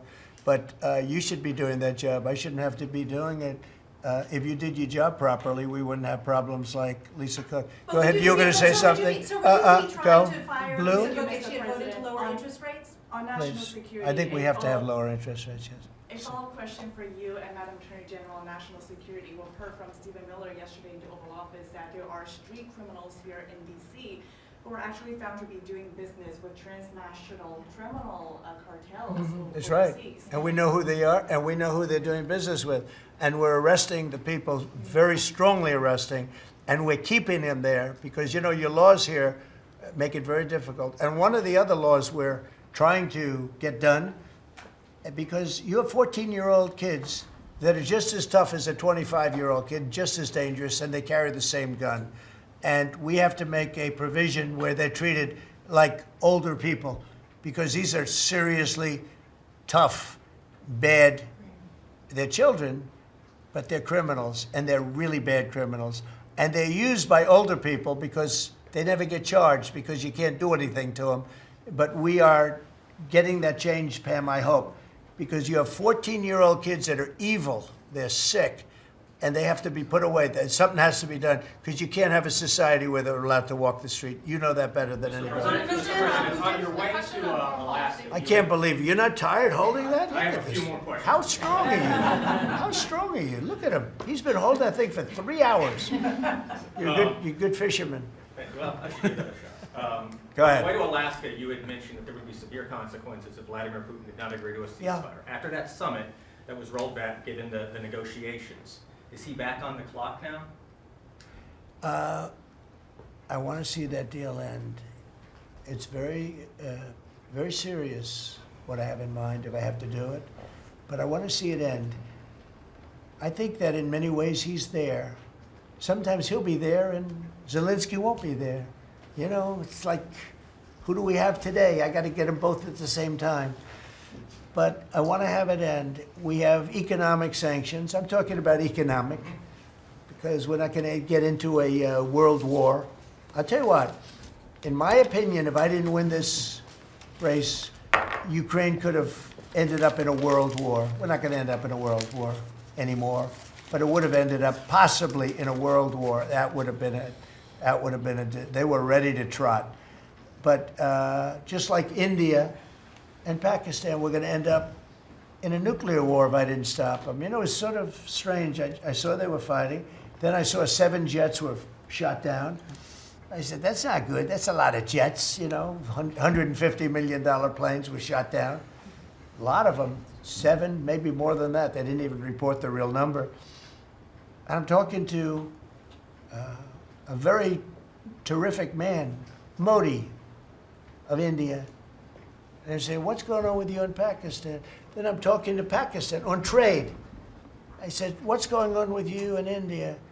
And the hatred was tremendous. Now, this has been going on for a hell of a long time, like sometimes with different names for hundreds of years.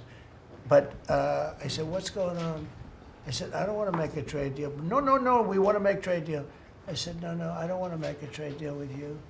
You're going to have a nuclear war. You guys are going to end up in a nuclear war. And that was very important to them. I said, call me back tomorrow, but we're not going to do any deals with you, or we're going to put tariffs on you that are so high. You were there, Howard, right? Yep. You're going to put tariffs on you that was so high, I don't give a damn, your head's going to spin. Like, you're not going to end up in a war. Within about 5 hours, it was done. It was done. Now, maybe it starts again. I don't know. I don't think so, but I'll stop it if it does. We can't let these things happen. The Russia-Ukraine situation, last week, 7,012 soldiers, 7,012 soldiers died.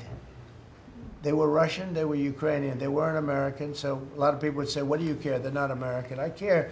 They're 12,000 over the last couple of weeks, over 12,000 people died in like in 2 weeks. You know, we're talking about crime where somebody's killed here or somebody. Think of it. You have your son leaving Russia, leaving Ukraine, their little house, wherever they live with their parents. They're waving goodbye, just like our parents would wave goodbye. And they're waving goodbye, son.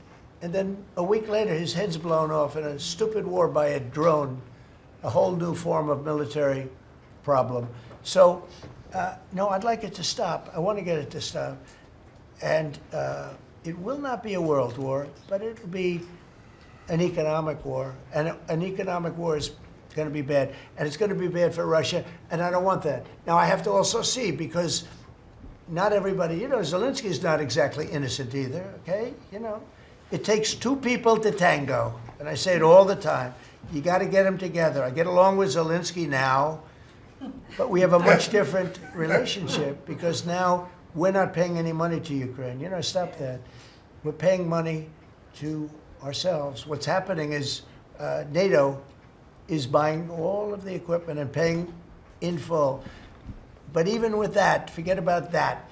I want to get it stopped because it's a lot of lives that are being lost. Every week it's 7,000, 5,000, 6,000. I get the reports and I see battlefields. I'd rather not see them. And you know, you read about Gettysburg. You read about Gettysburg and you see, you know, those 600,000 people, but in that war in particular was really bad, like 150,000 or something, just dead body. I'm seeing the same. I see pictures. I see satellite pictures of heads over here, arms over here, legs over here. And this is like a modern age. It's no different than the worst wars that I've ever seen. And if I can stop it because I have a certain power or a certain relationship, I had a very good relationship with President Putin. Very, very good. That's a positive thing again. And I think I'm probably the only, Steve Witkoff would tell you I'm the only one that can solve it. I don't know, he's told me that a few times, unless he was saying that just to build up my ego, but it's not really. I have no ego when it comes to this stuff. I just want to see it stop. Thousands of young people, mostly young people, are dying every single week. If I can save that by doing sanctions or by just being me, or by using a very strong tariff system, that's very costly to Russia or Ukraine or whoever we have, you know. But I stopped 7 wars, and 3 of those wars were going on for more than 30 years. You know, if you look at Congo, if you look at, just look at any of them, almost all of them were going on for an extended period of time. Now, interestingly, one had just started. It was 2 days old, and you know that one. And we did that one when we were in Scotland negotiating. It was 2 days up, but there were 2,000 dead bodies laying on the border, and I got that one stopped too. And I'm very honored by that, but I still, the one that I thought would be the easiest is turning out to be the hardest. That's President Putin and President Zelensky, but I think I'll get it done. Why do you think that is? You never know. It's war. Can you stop the family? With war, you never know, right? War's very tricky, very horrible. But with war, you never know. Things change. People go into war, think they're going to win the war, and then they get their asses kicked. And they lose their country, and they lose millions of lives. Nobody goes into a war thinking they're going to lose. They go in. I'm sure that Ukraine thought they were going to win. It's going to be, you know, we're going to win. You're going to beat somebody that's 15 times your size. Biden shouldn't have let that happen. Biden shouldn't have. I mean, the man was grossly incompetent. He should have never been there. That would have never happened. But you don't go into a war that's 15 times your size. Do you think the Fed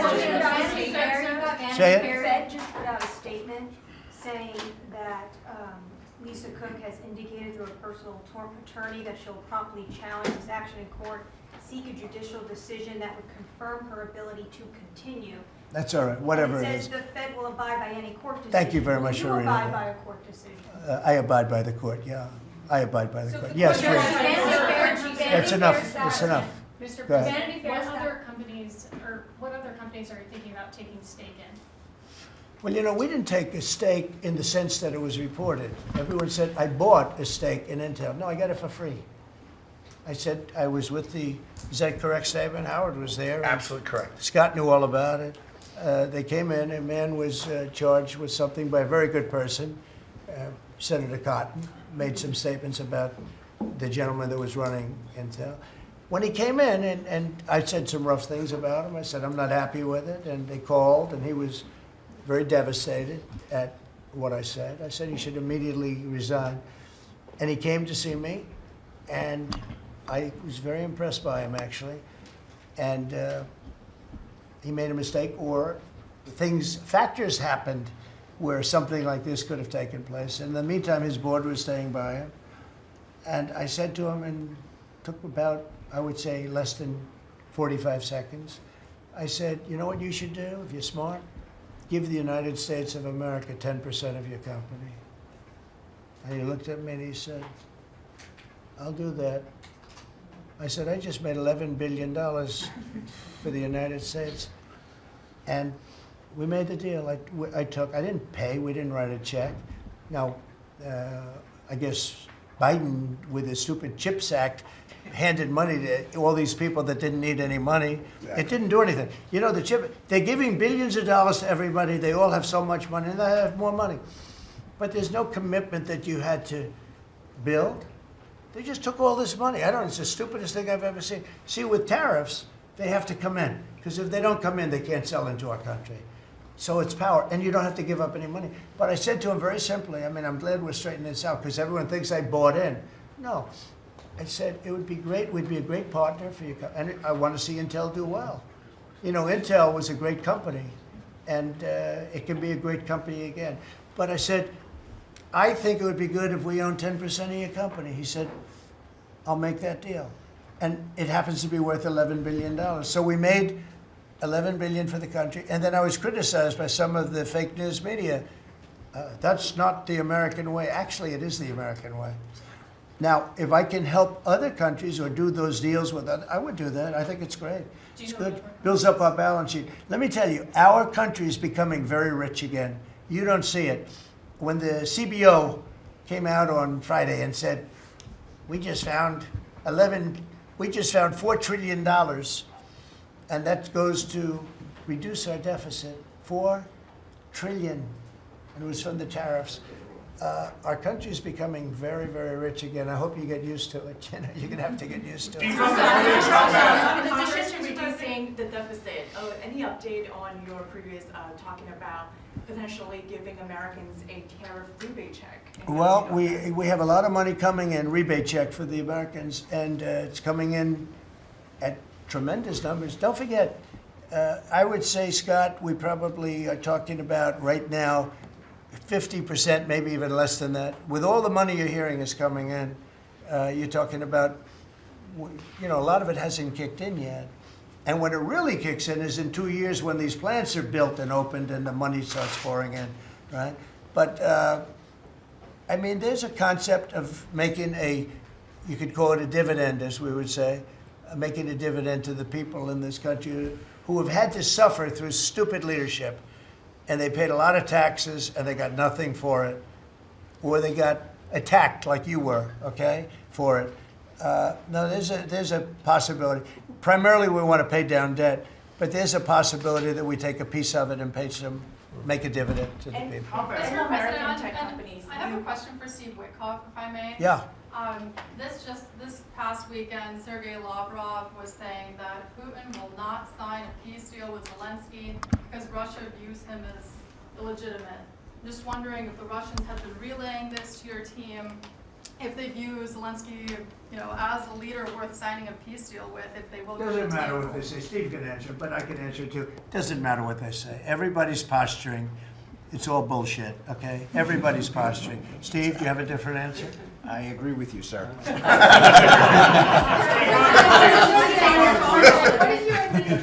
the city, there's 500 people short of the police department, police.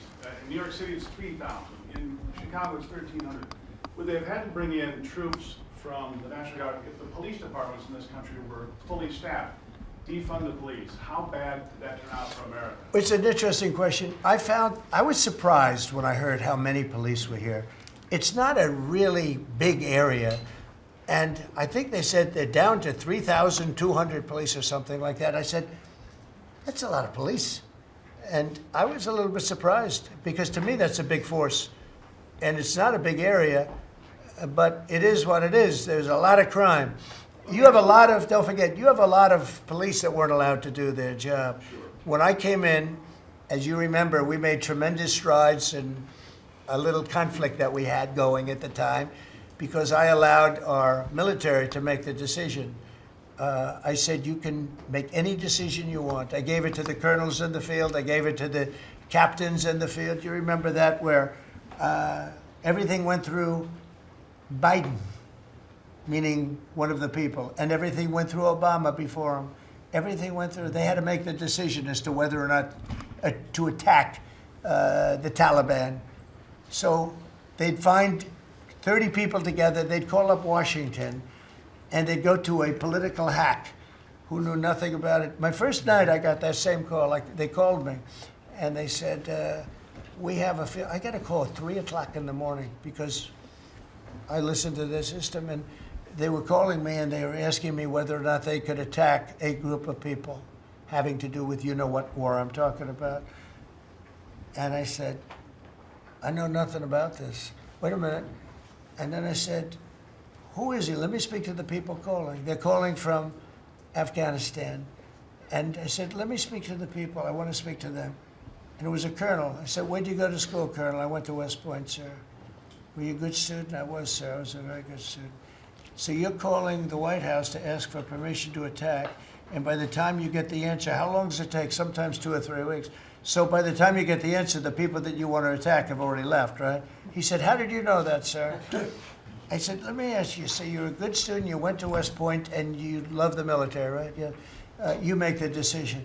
And I gave all those guys that went to all these great schools, and they're all military people, I gave them the right to make their own decision, and we kicked ISIS's ass. Don't forget, ISIS was supposed to be, was supposed to take 5 years to terminate them, and we had a man named Raisin Kane, who happens to have done the whole thing in Iran. He's a great general, and he's a wonderful guy too, believe it or not, but he's a great soldier. We let them do their work, and we defeated ISIS. We defeated everybody. Every fight that we had militarily that I had, I won. And I let these great soldiers do some make a mistake, I guess. But like this colonel, I'll never forget it. Where did you go to school? I went to West Point, sir. I did ask him a question. I like good students as opposed to bad students. He said, I was a good student, sir. And I said, you do what's necessary.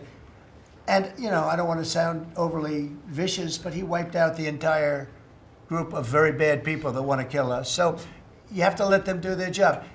In Washington, they're not allowed to do their job, okay? They're not allowed. You have great police. You have great police, but they're not allowed.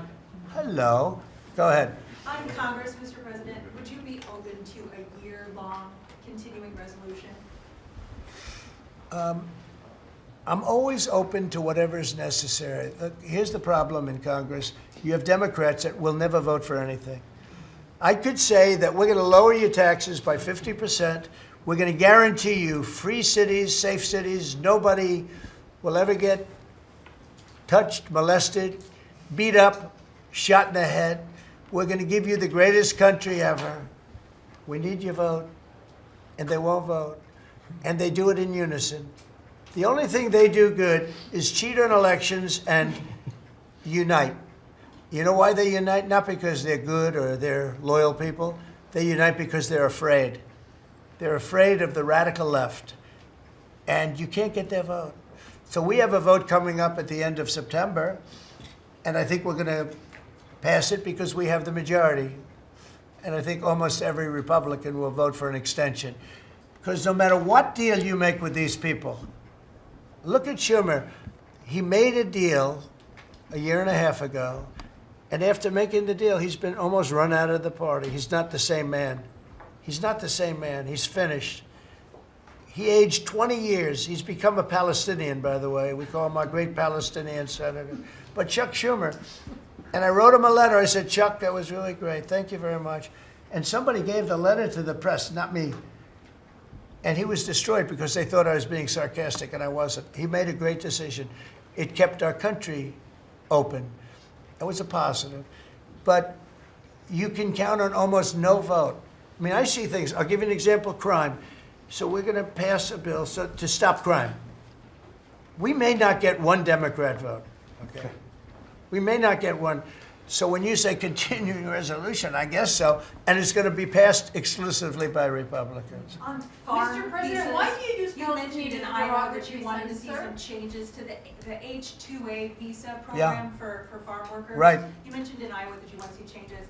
Do you want to see that before the fall harvest? Well, I love both groups, and we take care of our farmers, and we also take care of the people that want bad people out of our country. And we're working on something that's going to work really well. We take care of our farmers, but we also have to take care of those people that voted for me because they don't want criminals in our country. And we're working on something where we can take care of both. Mr. President, the CDO report you were talking about, the CDO report that two of your cabinet members were talking about. I remember back on Liberation Day, many of us reporters covered your detractors, people saying that it was going to explode the deficit and therefore explode the debt. Who all has called you to say I was wrong? That's very good. You know the answer to that. Okay, yeah, please. Governor Pritzker said yesterday that he, at a press conference, that he would encourage nonviolent resistance to the National Guard if they were sent to Chicago. What's your response to that? He said what? That he would encourage nonviolent resistance if the National Guard is sent to Chicago. Look, this guy doesn't know what resistance is or nonviolent resistance is. He's a bad politician. It's amazing. I mean, if he didn't have the money, he wouldn't get any votes because there's no compelling reason to vote for him. The guy's a major loser. But it would be nice if he would call me. I would change my mind immediately. He said, you know, because everybody knows Chicago is a hellhole right now. Everybody knows it. It's not like he's saying, Chicago has much better numbers, right? Well, what's much better? You mean 100 people are going to be murdered? It's going to be much more than that. So I would have much more respect for Pritzker if he'd call me up and say, I have a problem. Can you help me fix it? I would be so happy to do it. I don't love, not that I don't have the right to do anything I want to do. I'm the President of the United States. If I think our country's in danger, and it is in danger in these cities, I can do it. No problem going in and solving, you know, his difficulties. But it would be nice if they'd call and they'd say, would you do it? And we do it in conjunction. Now, we work very well with the police because we naturally get along with the police. So the police and us work really well together, whether the mayor is opposed or whether, I mean, you have a really rotten mayor there too. He's got a 6% approval rating in Chicago.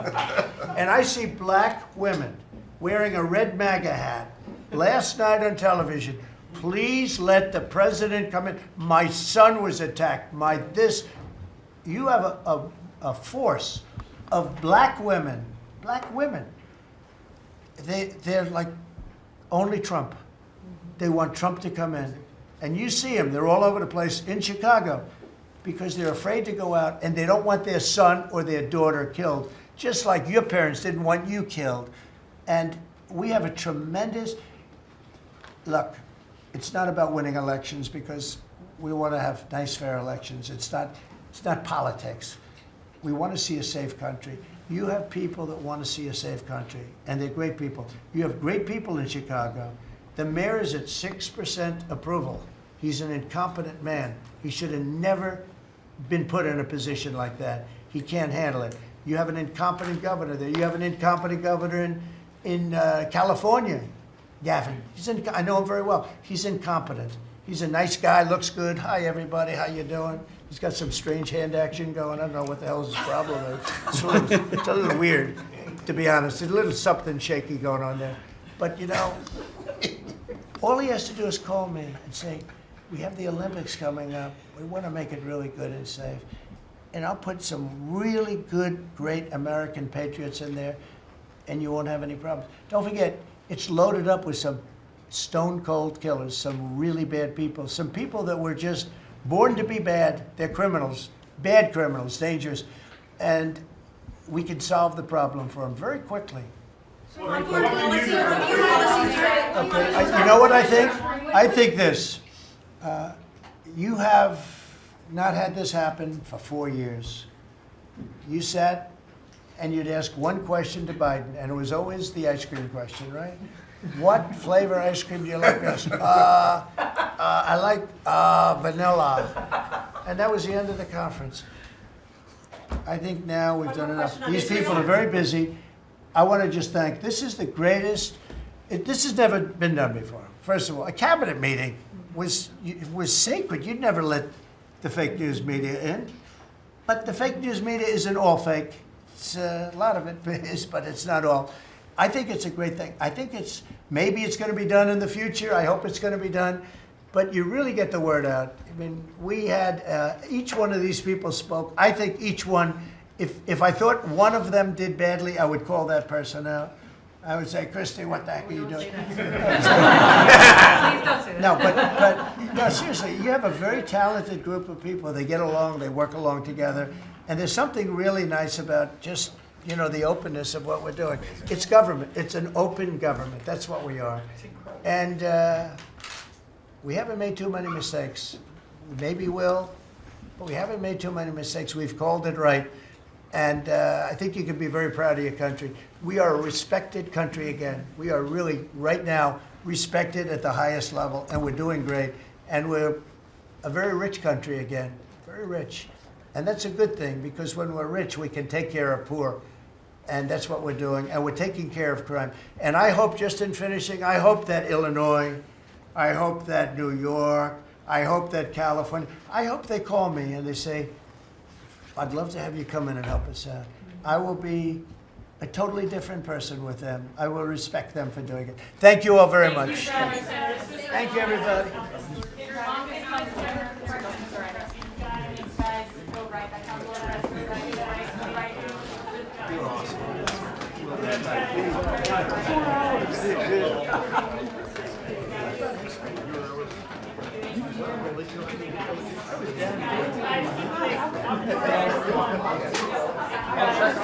I'm not even. Thank you, please keep moving.